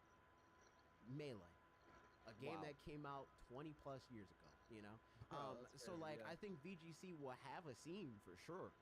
I just don't think it will be the biggest one because again. Smash is big. I mean, Ultimate biggest tournament in the franchise ever. They had their biggest tournament a little over a year ago. I mean, a little under a year ago, and that had 4,000 people in it. So it's like I think that's what's going to happen. Where it's like VGC Pokemon Champions is going to be like, oh man, there's 3,000 entrants for this tournament, and then you'll see like, oh Gen 10, there's 6,000. Like that's what I think is going to happen. I think that ultimately it'll be partially because it's the main game, but I think it'll mostly be because that's the thing that people want to play and that's the thing that people want to watch. And there will be people that play and watch VGC for the nostalgia of it, but I think more people for the spectator sport that it is ultimately are going to gravitate towards something that is more suited to being a spectator sport. Because even people that know and understand VGC wouldn't, if they're being honest, wouldn't describe VGC as being fun to watch. It's not fun to look at. I've gotten a lot of pushback this last couple months. People are just saying VGC is super fun to watch, and I'm like, it's fun to watch if you know what's going on. Exactly. Anything's fun to watch if you know what's going on. Exactly. I think it's fun to watch podcasts and be like, oh, I wouldn't do it this way. I wouldn't do it that way. Oh, I know what this is right here. They're going to an ad break. Anything is fun. Not fun. You know the Exactly. intricacies. Exactly. I'm not like It's not like monkey brain fun. That's how I describe the Donkey Kong thing. Yeah. Because people are like, oh well, I have fun doing this, and I've had this. I'm sure you've heard that on this podcast and earlier episodes where I'm like, yes, people like things that are not very clearly fun, unambiguously fun. For reasons that come around in a roundabout way to the way that we think about it being fun, right? It's kind of like what I had this debate with Bob a while ago on one of the streams where I'm like, shiny hunting, I think it was. Shiny hunting is not hard. And he's like, yes, it is. And I'm like, he says that it's hard because it takes a long time and it takes a lot of patience. And I'm like, yes, those things are hard. Having patience is hard. The time that you spend is hard. Time is literally the most valuable resource in the world. But the act of shiny hunting is not hard. You don't get to leave it up to a computer. Yeah, you don't get to attribute the difficulty of other things that are tangentially related to the thing that you're describing to the thing that you are describing. The act of playing the game is not fun. Strategy is fun. Team building is fun. All those things are fun. All of those things exist in something. Some people would say that's too hard. Some people would say it's too hard. But all you know of those what's things fun about can shiny exist hunting? in games that are fun in a way that is monkey brain fun, Yeah. The monkey brain fun of shiny hunting is literally only when you get surprised by the shiny. Yeah. Ooh, shiny thing. Shiny. Exactly. Shiny. Oh, we just got it. Oh, let's go. Exactly. That's it. Exactly. And a lot of that's also I don't know. Yeah. To me, that's the same as ripping packs. Yeah. But again, the act of taking that is fun. Taking the box and opening it. Yeah, it's the anticipation. It's the ritual. Yeah. There's parts of it that are fun. Yes. Back. But when I say, I want a Pokemon game to be fun, I want all of those tangential things to be true, but I also want, when I press the button, for my brain to be happy that I pressed the button. Bro. As I'm pressing the button. Not because I have to think about oh yeah, that was fun because I outsmarted my opponent and my opponent did this and he thought that this was going to happen. I thought this was going to happen and I was the one that was right and I won and the bar went down and the Pokemon fell. Not like that. I want to be able to... Listen, this is where we split. Listeners, you're listening to the man right now. AJ's the same guy who said Legends Arceus wasn't fun. It's not. It's not. Dude, get out of here, dude. It's too much fun. It's not. And see, but that's the thing. I think God, dude. No, because here ZA is gonna be a blast. Here's what it is with ZA, right? to be clear, I didn't say that Arceus wasn't fun. I said I don't think Arceus is good. Because the only thing that, fact check me. All this stuff. These aren't semantics, guys. These are not semantics. No, they're not. They're not. Because I explained the difference. I know. Like, I know. I'm just teasing. Like the minute-to-minute gameplay of Arceus is fun, but it doesn't lead you anywhere, and that's my problem with Arceus. That's my issue. Where it's like, yes, they have the bare bones of it, and that's cool. And the problem that, for me, then became once they made it a series. That it's like, okay, well, they're doing this very lackluster, tech demo-y kind of thing, this proof of concept thing that is cool in the moment, but once you spend 60 hours doing it, what's the point anymore, right? Valid. ZA kind of proved me wrong in the sense that they didn't do what most people thought they would do. They said, oh, okay, let's actually try to make a fuller game around the thing that is fun with this. So, that's kind of what I mean. Like, it's not that, like, that Arceus isn't monkey brain fun. I think Arceus is very monkey brain fun, but that's all it is.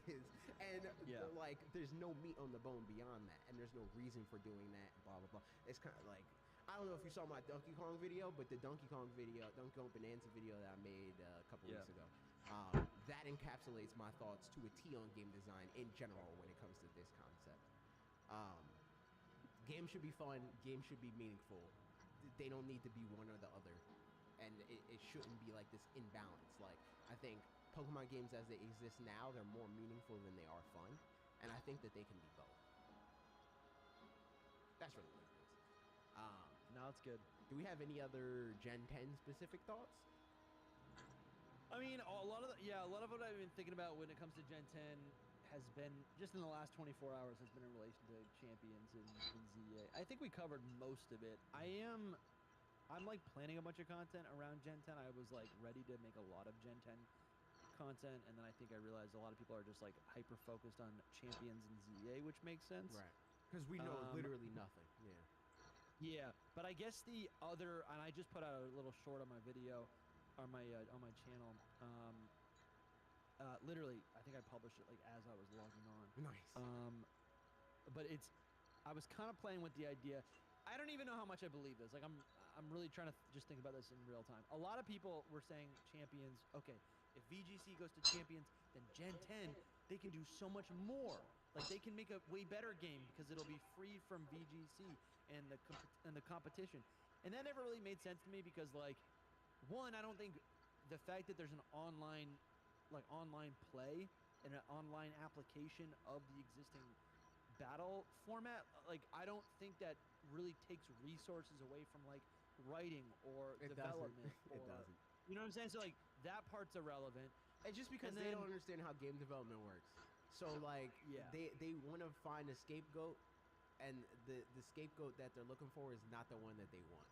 You know, it's like, the scapegoat is the way that the game works. Like, that's like the way that the game works and how it's designed and all that stuff. That is the problem. That's why Pokemon games are not good.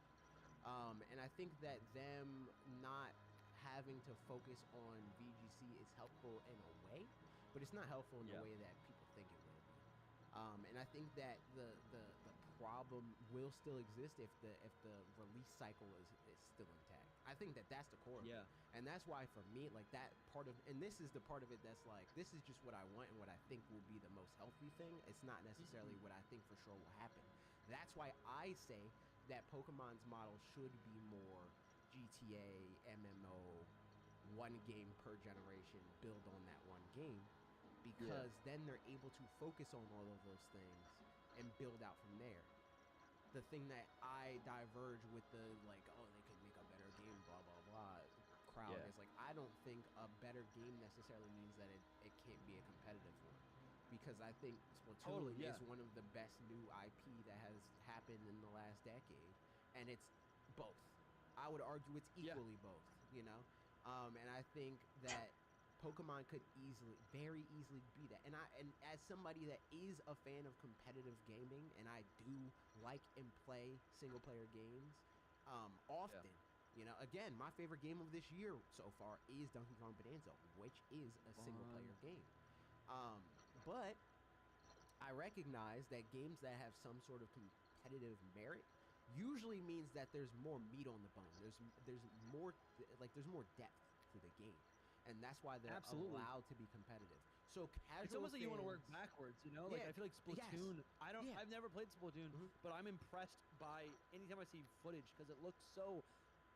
It's like a puzzle almost. Like the controls are like a puzzle. Like you affect the environment, which allows you to do stuff, which then again affects the environment. Yada yada yada. And I'm like, if you build that, it's like I'm imagining if you build a really solid battle system, you can then apply it. You can build to a good game around experience. that exactly. And Pokemon's problem, which is what they did, but the battle system is not good. So the game feels like it's not good. It's like everybody has this complaint where it's like, oh, Pokemon's so easy. And it's like, You're right, because the battle system sucks. There's no a separation. There's no competitive merit to the battle system, so it's not fun to engage with. And that is true whether it's competitive or not. You know. No, totally. It's like what you're saying. I can picture it so clearly.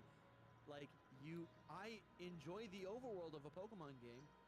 And then it's like there's this clunky separation between that and the battle. Yeah. Right? And that's what makes and then that's just like a massive layer that makes everything feel so disjointed. Obviously in Scarlet and Violet there's a million other disjointed feelings.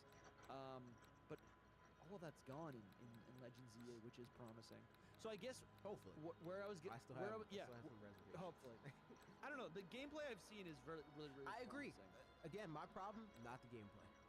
Because again, my problem with Arceus was mostly not the gameplay. I think the agile and strong style stuff sucked, which is part of why I think that the game's not good. Because did you say it was like a tech demo? Yes. That sounds like something you would say. Yeah. I think that's.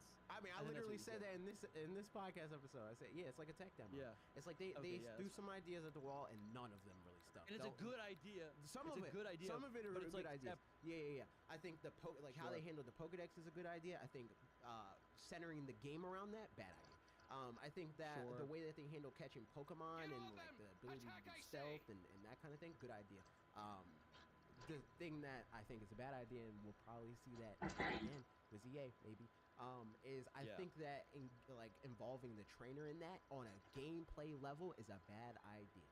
I think that is not a good idea. I think making them something that you have to worry about, and also Pokemon something that you have to worry about, regardless of skill, is just not a good idea. It won't. I don't think it's going to mesh well, and I could be wrong, and I hope I'm wrong, but I don't think so. I think that the trainer, on a movement level, I like that, but having to worry about your trainer's health, I think is a step too far, and it'll make the game less fun and feel cheesy. But we'll see. I wonder.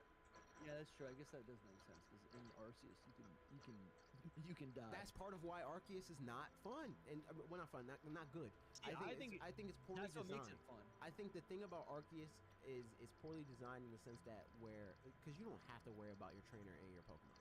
The problem is when you're worrying about your trainer, which is for the parts that I think are poorly designed, other than the agile and the strong style, which is a separate thing that's poorly designed. I think that the way that the game is designed and executed, let's say, it feels like a early era 3D game where they didn't understand hitboxes yet, and they didn't understand invincibility frames, and they didn't understand how those two things. This stuff's over my head. Yeah, so, I like that that there's a risk to the trainer to me, and when I remember my earliest videos reviewing Legends Arceus. One of the things that I remember standing out to me was that this was the first game where you're literally playing as the trainer. You're not just this invisible or this emotionless proxy for Pokemon battles. You are a character in the world, and you can duck, you can roll, you can craft, throw Pokeballs, and you can die. And I think that level of risk, I think just keeps me tapped into the game, which is so different from any other Pokemon game where literally I can put the controller down, walk away, I can go mow the lawn, I can come back, nothing has changed in the battle. Right? You can't do that in Arceus. I remember doing that. I remember forgetting for the first month, forgetting to just press pause, right? and I'd walk up to just like, oh, the microwave's beeping or whatever, right? Like the oven's on. Let me just shut that off. Let me go let someone in the house. And I come back and I'm dead and I've lost all my stuff on the ground. Right? So like, the part of it that I don't like about it isn't that. Everything that you described, I think in theory is cool. It's not really the theory of it; it's the execution. I think it wasn't theory. Like I think it was in practice. No, like, no. I hear you. I hear you. You know? No, I'm more so saying like the execution of when it didn't work. Like the boss battles, like in execution, when you didn't do very specific things, or when you did specific things in the way that the game didn't expect, the execution was subpar. The fact that I can get hit once and die because the game didn't account for the fact that the animation for when you get hit and when you hit the ground would mean that I stand up and I can't move and avoid getting hit again. That in execution was bad, you know? And I think that there will be a lot of moments like that where, like, due to no fault of the player, they will lose because the game's design did not account for how punishing the design unintentionally is. Yeah.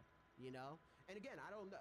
Maybe I'm wrong in how they execute because I haven't played the game. I've just seen like impressions, and I've seen, and just thinking about it in like theoretically of like, okay, what am I supposed to do with the camera? You know, like that could be a skill issue thing. Because again, everybody that I heard talk about the game in a negative way in terms of like how it played was a Pokemon fan.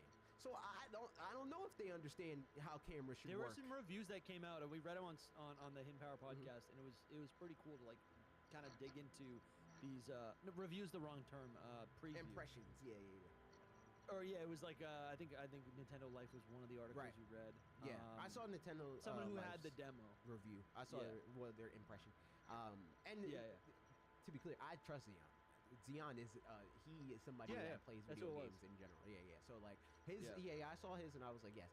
But dude, the ones that I saw that were more negative were from like Pokemon Cast. Super effective them. When they literally said that I don't know what to do with the camera, like controlling the Pokemon and controlling the player. I didn't even watch his review. I gotta check that out. But yeah, I was watching that. I was like, yeah, I guess that makes sense. But again, I didn't physically play it because it could just be a skill issue thing, and I'm not discarding that for being a possibility. I'm just thinking that like going into this before we saw anybody actually play the game, I just based off of my experience with Arceus, am not super confident with their execution of action games yet. Ultimately, that's where I want them to get to.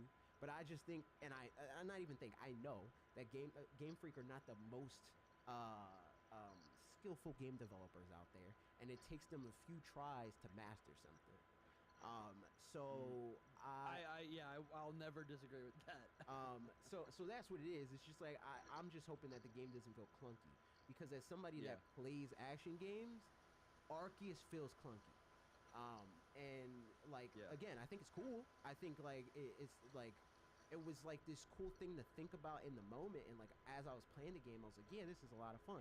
But when I zoom out and I think about it as like, oh, this is the first game in a series, now that, again, before any previews or anything like that, this is the first game in a series, and like there's like they're making sequels, and like maybe again, if Pokemon fan speculation is more right than my speculation is, this is where my vision of Pokemon is like siloed to. You know, it's like the thing that you want Pokemon to be is trapped here, and what we have had Pokemon be for the last 30 years is the actual main thing. You know, that is the way that I like contextualize it. But now it's a little different because like they have shown that they do understand that Arceus wasn't enough in a lot of different ways, and those are the ways that it feels like they're changing in this game. I just am not sold yet because I can't be until I play it myself. I'm going to buy the game, but I'm just not sold that they nailed it until I play it. That's really where I'm at. Like, I don't doubt that they did it. I just can't say for sure that I think they did. No, that's fair. That's fair. Well, speaking of these like tech demos, right? Like these attempts. So I'm thinking about it. I'm thinking about a generation, like the Generation 10 being the start, maybe the continuation, right? I think I've really liked during the Switch era that every single Pokemon game that has come out has felt, at least stylistically, and sometimes it's a failure at style, but like stylistically, every game has felt like a different attempt at something different. Yeah. Like, even the 2 Legends titles, completely different. One is about exploration and capturing. One is about battling. Right. That's they're so different, even the settings. Mm-hmm. So I don't know. I was just kind of imagining. I'm like, okay, well, if the standard competition is gutted from the mainline games, and really all of the games, and that is now hosted on Champions. I'm thinking about maybe we are closer to this reality that I used to imagine 3 years ago, where it's like every other year they're giving us a glorified port.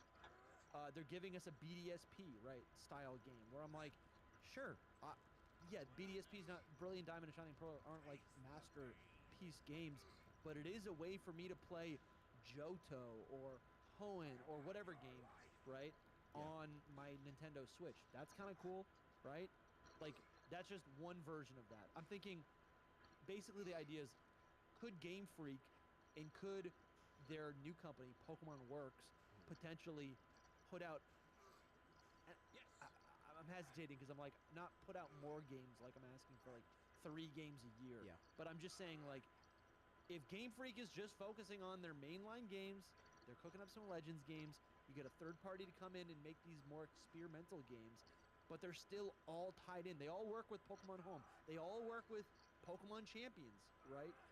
Then I just feel like that frees up the company to be more experimental. So I'm for that. I'm wishfully hoping for that. I think it's too late for something like that, personally. I think that the way that game development works at large is too hard for that to be realistic. Like, if we're on a console that they're thinking about, like, trying to, even if the game's not natively that, they're trying to make 4K video games. And it was already a lot of lift for them to make 1080p video games. So I think that the move is more so for them to, like, again, be Rockstar. Because even Rockstar, instead of being like, sure, you've been saying this, dude. I see it. Because the way that they're structured, it's like Rockstar, like, they're a massive company. They could make Grand Theft Auto, San Andreas 2, and Bully 2. Yeah. And, like, they could do that. But instead of doing that, they spend 6 years working on one thing. And then they move on to the next thing, and they spend 6 years working on that one thing. And they have multiple companies in multiple parts of the world. Yeah. And I think that is, like, Pokemon will definitely be a bit more spread out than that, because Pokemon is a bigger brand just in every way. But I don't think that they're going to, like, spread themselves so thin that they're making so many different versions of the same kind of thing. Like, I can't see them being like, here's Pokemon Let's Go, and Pokemon Legends, and Pokemon Remake, and like, I think that it's probably going to be maybe... It's not all in 1 year. I'm thinking, like, I know. 2 generations. Mm-hmm. I think... Here, like, I guess I'm suggesting...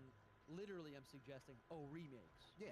Make more remakes. Right. But I think what I'm also thinking about is, like, take the pixel art engine from Generation 5 and make a new game with that engine. I would imagine that's a much smaller lift if you already have all the assets in place. And I don't know how to game design, so maybe that's crazy. I would say it's not, though.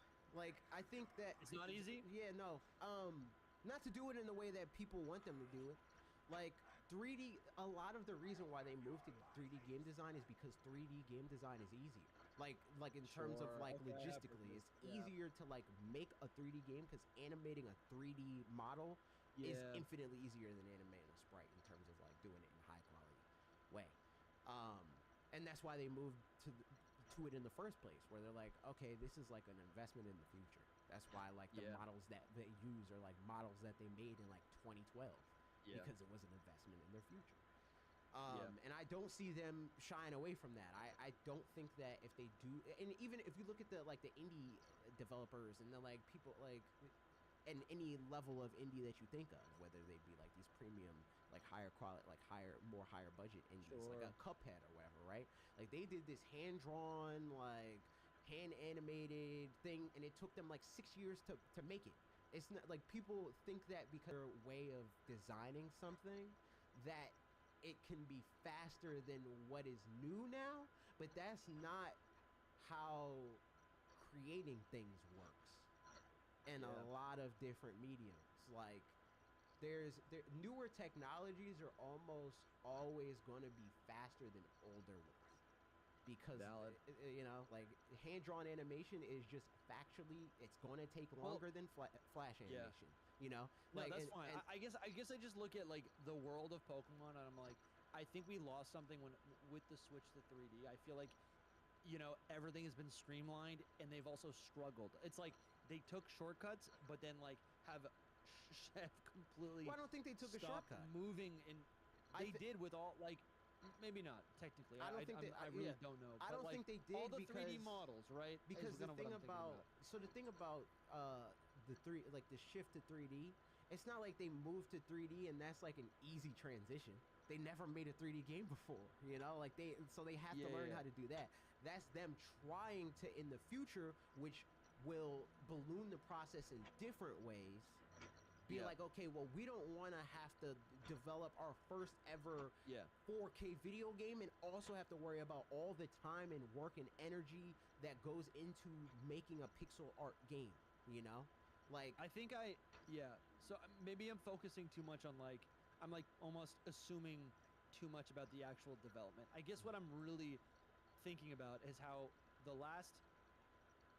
I feel like the last decade of Switch games, right, have both tried, every game has tried to do something different, which I appreciate, but also I think graphically and performance-wise, there's been struggle that you're talking about. Right. Which is true. And I look at Legends ZA and I go, I actually think that game looks really, really good. Obviously, it's not perfect. And I guess there's a little bit of me that yearns for, right? If we're going to enter this new era where now the standard competitive battling, which I feel like was holding the franchise back, can be separated into Pokemon Champions. We already have Pokemon Home. We've had that for 7 years, which is really cool, where you can just backlog and store your Pokemon. Right. I want Game Freak to keep leaning into that direction of here's a cool little experimental game. It is compatible with Home. You can play through the game. It's completely different than anything else you have ever done. You can transfer your Pokemon into Home, and it's just a short little RPG or whatever. Right? You know what I'm saying? I understand. I think I would like that, but I would like it more when Pokemon's Mario. I think it's not Mario. How is it not Mario already? I mean, it's the biggest company. when Nintendo puts out a new Mario game, it's like this massive critically acclaimed thing, and people don't say oh man, this is the worst Mario game that ever happened.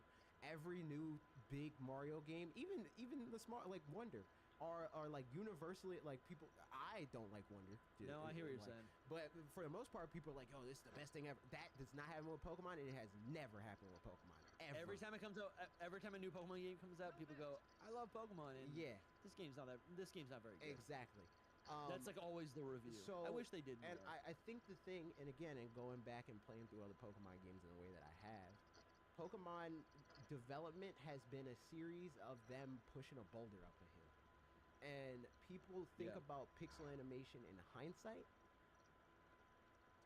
Now that the boulder is at the top of the mountain, they got to Pokemon Black and White 2, and that was them showing off. They're like, we understand how to do this now, right? You're looking at Pokemon 3D game development as if it's Pokemon Red, Blue, Red and Green, even. Red and Green. That's where they're at. They're at Generation 1, or they're not at Generation 1 anymore. But that's where they started. When they went into the 3D, and then it got shifted back a little bit more. So we're in Gen 3 of the 3D era. That's how it is. It's I would suggest, just in your free time, just to have I think a more developed understanding of how game development works. And it's not one-to-one, but I think it's a good way to contextualize a lot of it. Play Game Dev Tycoon, because it contextualizes it in a very similar way. Whereas when you're playing through the game, you start out and you unlock certain. It's on iOS and Mac and everything. It's on everything. It's by a company, I think. That's super Green fun. Heart Games, I think it's called. But when you're making a game, you pick different aspects of the game, like what the game looks like and how the game sounds and all other stuff, right? When you start the game and you have 2D graphics version 1, and you can unlock 2D graphics version 2, right? and you can get to the point in the game where you unlock up to 2D graphics version. I think it's like 6, maybe 7. And there's a part when you get to in the history of game development where you unlock 3D graphics version 1, right? In the moment, you'll probably be at like 2D graphics version 4 or 5, but it's a smarter idea usually, and I mean it's a game, so like play it how you want to play it and see how it turns out for you. It's a smarter idea to make as soon as you possibly can your first 3D graphics game, because the 3D graphics have a higher ceiling. So you want to invest in, like, even if you're on version 1 of 3D graphics, when you reach version 5 of 2D graphics, the ceiling that's going to grow higher, and that's where they're at. They're at 3D graphics version 2 right now. And people are like, go back to version 5 of 2D graphics, you know? And it's like, why would we go back to 2D when the goal is to be at a higher ceiling? And that's what it is. It's like it's like people trying to like infantilize the multi-billion-dollar corporation and be like, yo, and like it's not all for the same reason, but it's ultimately what's happening. Being like, yo, go back to the thing that you used to do that I liked. And they don't want to do that, which is a good thing. They want to grow and do new things and be good at that. It is cool that, like, yeah, no, dude, totally. It is cool that ZA is literally in one city in Kalos, in this, like, fictional location, right? Right. And it also is just focusing on battling, you know? And I was thinking yesterday with the guys, like, they could double dip. They could go back to Kalos. Like, I guess, I think I just got really bored of the conversation of like always predicting what's going to happen next, because it's like we get a new game, then we get a remake, then we get a new game, then we get a remake. Because people don't make real predictions. People are just like, the same thing that's been happening is going to just happen again. And Game Freak started to experiment. We got Let's Go Pikachu and Eevee. So weird. Even weirdest game ever. Go is the literally the beginning of Pokemon Company experimenting. Go happened and they're like, oh. Yeah. Then Sword and Shield, pretty cookie cutter, whatever. But then we got DLC. Well, like, even Sword and Shield's DLC, not. what? Sword and Shield, I wouldn't say is cookie cutter. That was like them continuing on the trend of like trying to be open world. Like that was another. Sure, yeah, that's true. With the yeah. And then BDSP is a weirdo title. That's like a whole new thing. Legends Arceus was weirdo at the time, which is another step forward towards open world. And ZA is a new step, but it's like, it is a completely different experience. So I'm like, what do I want for the future of Pokemon? I want them to like keep leaning into these weird experiences. And I think it's cool that ZA is completely devoid of any like sort of like battle system that exists in the mainline games. What do I want to see in Gen 10? Probably a progression of that. Not the ZA format for battle, but just like a new format of battling. And then it's like whatever game comes after that, if it's a it doesn't matter. If it's a remake, good, but make it different. I think I just want new fun experiences in the Pokemon games. Yeah. I don't think that's what they're trying to do, to be clear. Okay, sure. I think they're continuing the progression. I think that they've always kind of had this like progression mindset. Like every game builds, and again, I'm like, this is being solidified in my mind as I play through the games retroactively. Even when I experienced them as they came out, I kind of felt this way, but even more so now, I'm like, oh, every Pokemon game taught them how to make video games, like, and that's still how it's working. I think that ZA is like them trying to be like, all right, we've made these kind of games for so long, and we want to move towards doing something more ambitious and impressive. So let's learn how to do that, and then the next thing will be them building off of those learnings. And it might feel like in the moment like it's them trying to do something new and like wholly different, but I don't think that's what they want, or honestly what they need. I think that they would be bad at like actually making entirely new experiences every time. I think that what their strength is them being like making educated guesses. It's like, okay, people like this about the last thing that we did, so let's try that, you know. And it didn't work as well as I hoped, and like even Scarlet and Violet, but they did it. They objectively did it. Like they did a lot of the things that they tried in previous Pokemon games from their generation. They just didn't go far enough. Like if they went full bore on like even with performance and all that kind of stuff, but if catching worked exactly how it works in Arceus, people would be talking about Scarlet and Violet differently. because Arceus doesn't run great either. But people love it because the minute to minute is fun. And I think that's kind of just what they need to do. Dude, I just want to get my hands on this thing. Same. I genuinely think as long as they don't drop the ball in the ways that I think they dropped the ball in Arceus, it could be my favorite Pokemon. Because I think it's like it's almost there. The real-time combat's crazy. I was thinking for a long time that Arceus would be my favorite Pokemon game. But by the time I finished it, I was like, there's no battling, bro. It's not even just that there's no. It's not even that. I didn't even care about that. That's what it is. No, I didn't even care about that. Genuinely. It was just like there's no meat on the bone. That's what it is. That's what the problem is. There's no meat on the bone. I think that especially in 2025, for a game to like be truly great, there needs to be honestly. Yeah. So how would you define that? The meat for on the Pokemon, like I think the content. Yeah. It's no. I think it's not the multiplayer in ZA feels like meat on the bone. That's I agree, but I don't know what it is long term. That's why I'm kind of like, we'll see. I'm hoping, because I think that if it is just a battle royale thing and that's all it is, I don't know. It is ranked though. It's confirmed that it's ranked. Okay, that's interesting. So there's a leaderboard online, and there's, I guess, seasons. Yeah. I don't really know how that works. Because like Let's Go, for example, that had online, right? No. I hear you. I hear you. I know that's different. I'm just saying. And online. I'm just saying it needs to have a little bit. It needs to have more depth than what they're showing me right now. And you know, I want to see if there's like, can I do 1v1 battles? Is that the only way to play it? You know, can I only do the battle royale thing? Yeah. Or can I do 1v1s? Can I do doubles? Can I do multis? Can I, you know, if that's there, then cool. And even in saying that, that's not all I think is the depth in Pokemon either. You know, in playing this series right now. Something that I have come to realize is like, I think a lot of what is fun about Pokemon as it exists now is the stuff that's not playing Pokemon.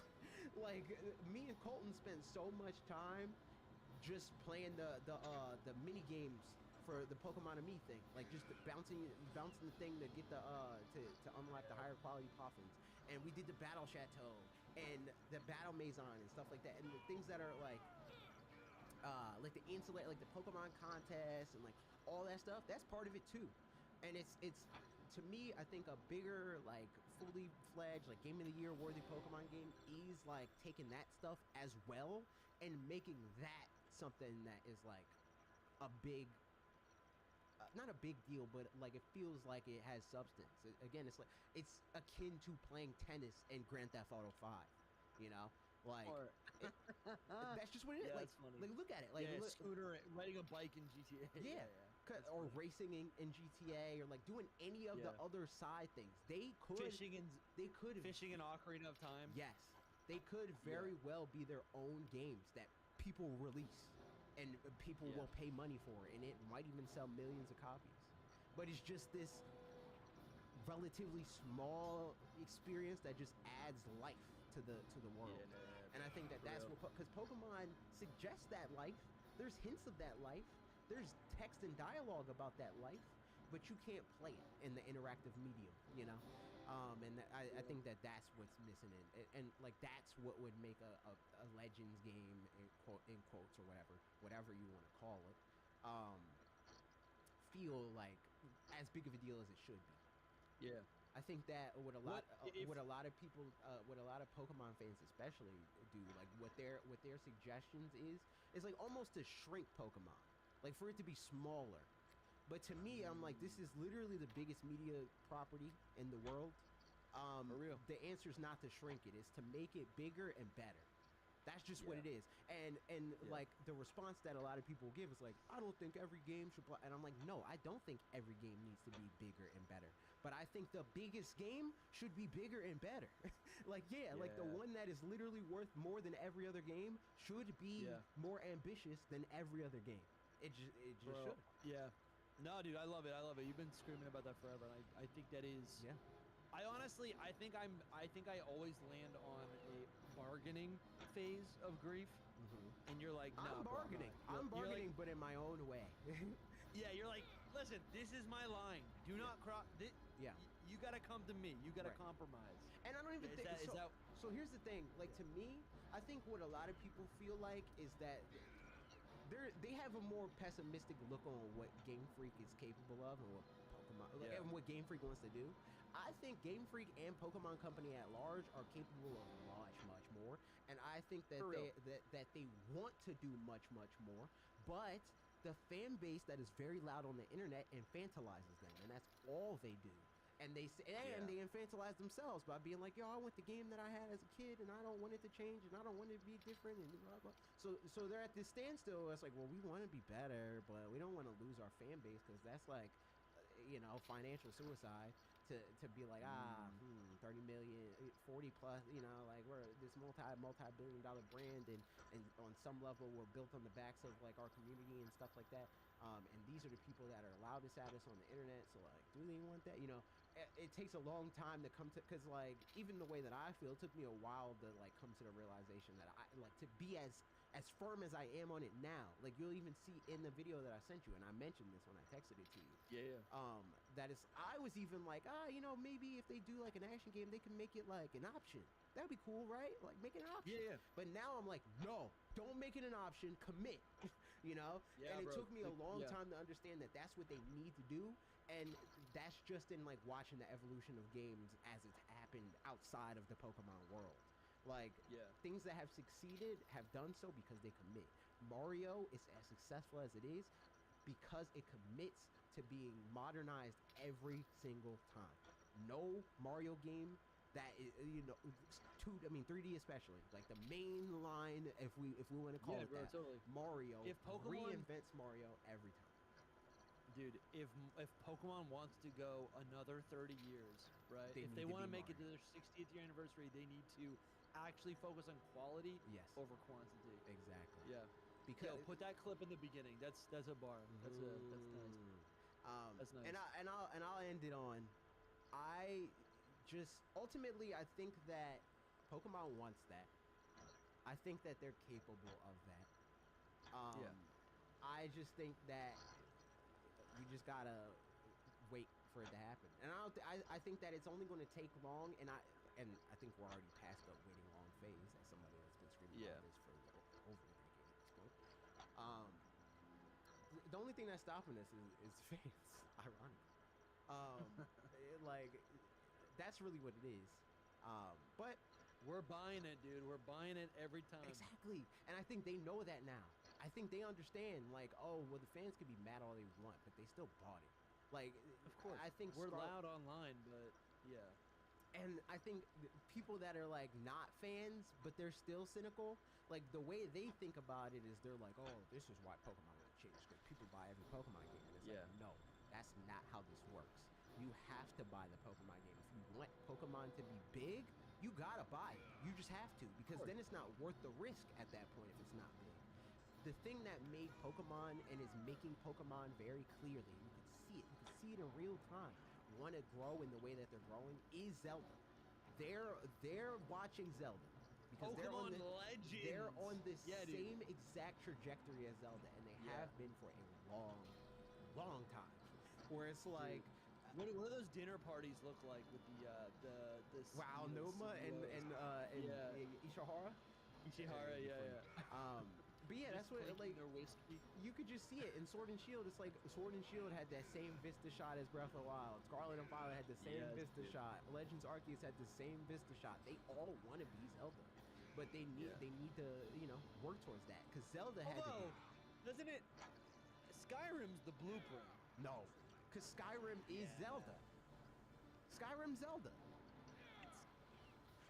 What kind of take is this? That's kind of sick. It just is. I'll accept it. Yeah, explain it to me. What do you mean? So in the same way, like, so Breath of the Wild. When you hear how they talk about Breath of the Wild, they say, and I believe this, that they wanted to make a modern day, essentially, original Legend of Zelda game. They said, if we made the same game with the same end goal and sensibilities and value proposition, what would that look like now, right? With the technology that we have now.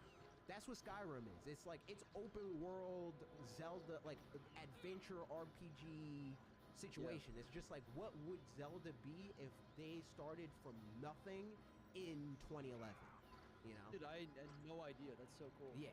So like that's just what Breath of the Wild is, where it's like they have like in a sense parallel evolution, where like absolutely developers looked at like that worked on Breath of the Wild looked at ways that they handled things in Skyrim and solutions that they landed on for how to modernize something like the original Zelda, um, and they built off of that, but they came to a different conclusion because their source at the end of the day wasn't Skyrim, because that's how they got to the point that they were at with Ocarina of Time in the first place, and why they decided to make Breath of the Wild, because it's like it just became a parody of itself. It's like every game was trying to be the last game, and that's when you have the problem, and that's where Pokemon's at, and that's why Pokemon, if you like give it to anybody that's been playing it or has played older versions and isn't actively playing it, even as a better example, they'll come to something like, even if their last Pokemon game was like Pokemon Crystal, and then they play Pokemon Scarlet and Violet, or even if we want to try to be like, oh well, that game isn't technically sound. They're gonna see a Dawn fan, they're gonna be like my childhood. No, but so that's a separate thing. But like even if you give them like X and Y and Sun and Moon and stuff like that, they're going to be like, this is literally the same game. It's the same game. Yeah. Like there are advancements. It's 3D now, and like there's quality of life, and it runs a little smoother and stuff like that. But you want people to be able to pick it up and for it to be familiar. And this is what I was saying earlier. You want it to be familiar. You don't want it to be the same. Because Mario is familiar, but it's not the same. Like Super Mario on the NES, it's a new experience. Is ultimately nothing like Mario Odyssey, but it is familiar. Yeah, I agree. You know, and that's what they want. That's what they should want. Also, like you want people to look at where you are now. You want to be able to literally post that meme of like where it started, where it is now. Like Pokemon doesn't really have that, you know. Like it has that in a way that you can kind of cheese it and be like, look at the open world. But if you put like where it started and you do an actual like what the gameplay is, which is the battles, and you say where it started and you show Charmander versus Bulbasaur on the screen in a battle sequence, and then you show Charmander versus Bulbasaur in a battle sequence in Scarlet and Violet, it's the same picture. It's the same game, you know? And it shouldn't be. But yeah, that's the thoughts I have. You have any closing thoughts? No, dude, I'm still wrapping I haven't even talked to this is my second podcast or stream or whatever, talking about this new information without my co-hosts, who I normally break stuff down with. So I'm going to be recording with them tomorrow, and it'll be good to hear what they have. I like, this is good. I'm like outside of my comfort zone, breaking this all down. This has been a good conversation, AJ. Yeah, it always is. Yeah. I really think I think I'm just like, I still want to know more about Champions, and I just can't wait. Same. It's gonna be. I just want to get my hands on the system, and then it's just a whirlwind, man. We got in February they're gonna announce Generation 10. Yep, it's crazy. I'm looking forward to it. Bro, next time I come on, let's talk about Shadow Lugia and XD Gale Darkness. Oh yeah, you know what? Yeah. That's what. I'll have you back on when we finally get XD. Yeah. Because I want to play that again. I want to play those. All right. I have hot takes for that too. I've actually never beat. I played Coliseum to death. I have never finished XD Gale of Darkness. I played both of them, and but anybody, like, comment, and subscribe. Go check out Dusty. Check out Hidden Power Podcast, everybody. Hidden Power Podcast. Every Thursday we got new episodes. It's all about Pokemon. If you like this discussion, we got episodes with AJ on the podcast. But also, come on, I'm trying to revive my own channel. I'm about to start hijacking your chat like Jake does. I'm about to just start coming in the voice chat, because I'll like come in there. I'm like, I don't know. I go in when if you tell me like, yo, come through, I usually come through. Do I not? Yeah. But I don't want to invite myself. With it. I don't want to invite myself. Jake literally. But I'm about to start to. I can't believe you guys are saying this right now. I needed to come in and correct all of you. Yeah, I need to do that. I'm gonna start doing that. So I'll be yapping about marketing, and he's like, actually, that's not how games media works at all. I too have a degree. So everybody subscribe to Dusty Stuff, and you'll see me on his channel too. Goodbye, recording. Bye. Thank you guys. Appreciate it.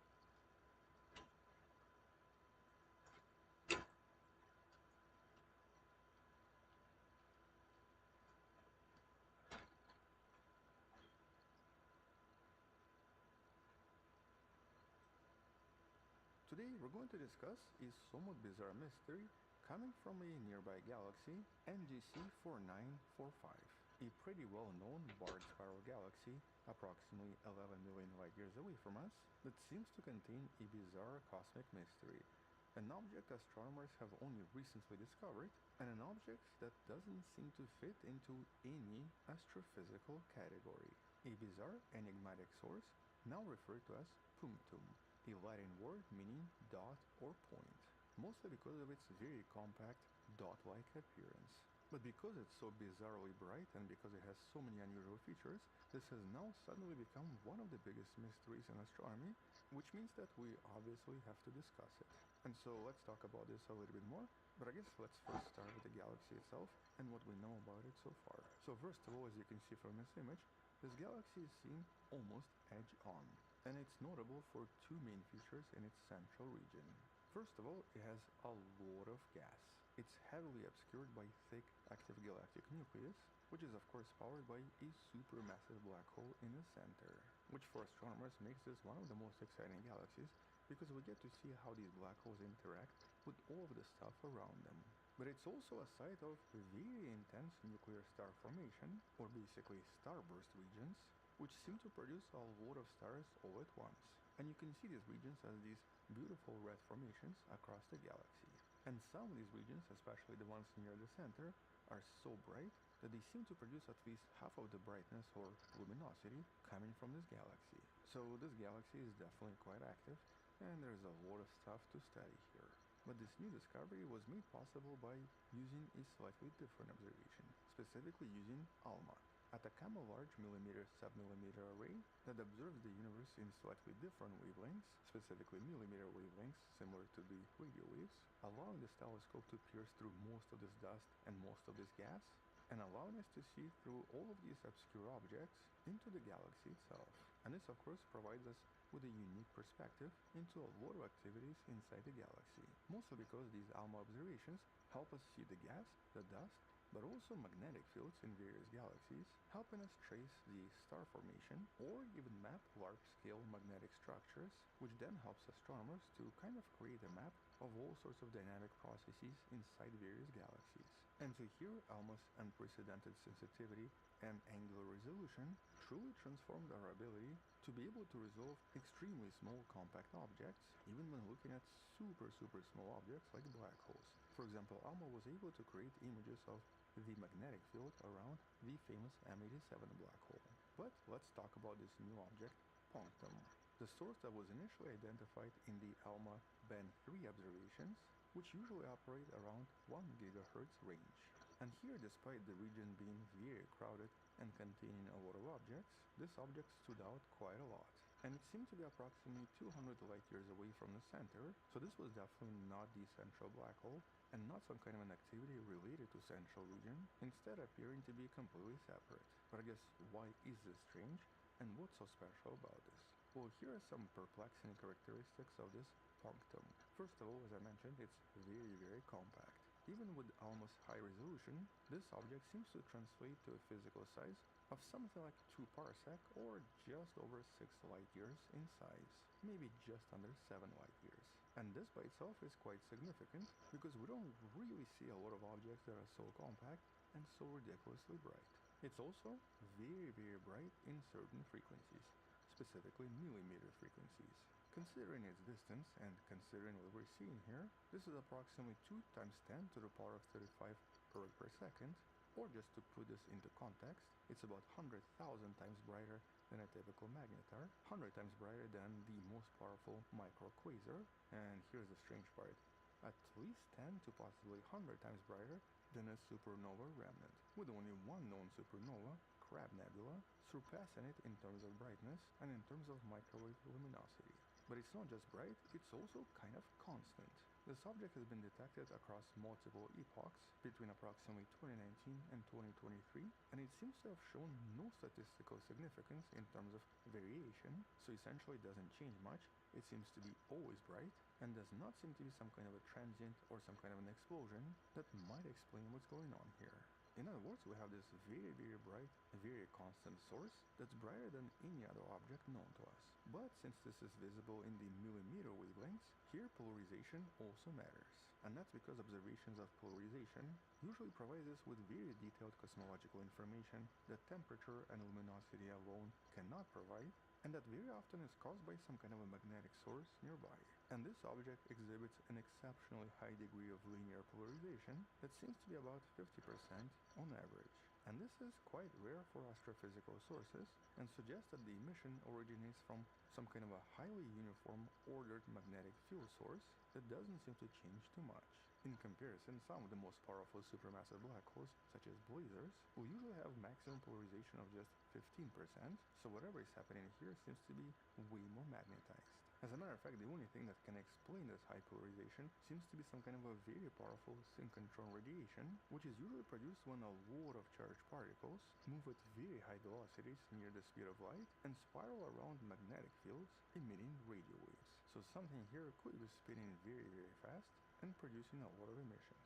But I guess even more mysteriously, there seems to be no counterpart in other wavelengths. Despite being super bright in 100 gigahertz, punctum has no clear counterparts in X-rays, radio waves, infrared, or optical observations.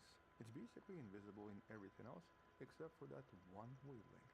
And though it is possible that it's just hidden from us because of a lot of dust here, some wavelengths, like radio light, should still be getting through. But importantly, this kind of suggests that this is very likely not a background object far, far away, such as some kind of a distant quasar or distant blazar, and seems to be an object inside this galaxy. And so I guess the question is, so what is punctum? Or at least, what could it be? Well, this is where the mystery deepens. Here the astronomers compared all of the observations to known objects, or to even various known classes of objects, especially the ones emitting synchrotron radiation or producing high polarization, and nothing so far matched. None of the objects that we know produce these emissions seem to have properties that are even remotely similar to punctum. For example, when it comes to neutron stars, such as pulsars or even magnetars, most are just too faint in the millimeter band to even be visible. Here there's actually one example, Vela pulsar, one of the brightest pulsars observed by ALMA, and is nearly 1 billion times fainter than punctum. Likewise, magnetars, which are the highly magnetized neutron stars that often do produce high polarization, are also extremely low in millimeter luminosity and have never been seen producing anything similar. And so pulsars and neutron stars and magnetars seem to be out. Now what about some kind of a supernova remnant? Well, here we can compare this to the most powerful known to us in the Milky Way, Crab Nebula. These are of course expanding shells of gas and dust following powerful explosions of very massive stars. Now as I mentioned, this galaxy does contain a lot of active regions and a lot of starburst activity, so supernovae here are kind of expected. And we know that objects like Crab Nebula can be also very bright in millimeter wavelengths. But the problem here lies in the polarization and the size. Crab Nebula, for example, exhibits a much lower millimeter polarization of only 7% compared to 50 observed in punctum. Likewise, supernova remnants are usually large, extended objects, with this one being at least 11 light years across, whereas punctum seems to be a lot more compact and a lot smaller. The other potential explanation is what's known as a microquasar. In essence, a stellar mass black hole orbiting some kind of a star that's consuming a lot of mass from its partner, producing enormous jets and a lot of brightness. But here once again the millimeter polarization is usually extremely low despite producing very bright emissions, with additional explanations essentially being some of the least understood objects. For example, galactic filaments. Here we're talking about multiple objects discovered in the Milky Way that all seem to be kind of long, narrow, and produce certain emissions with signs of a lot of magnetism.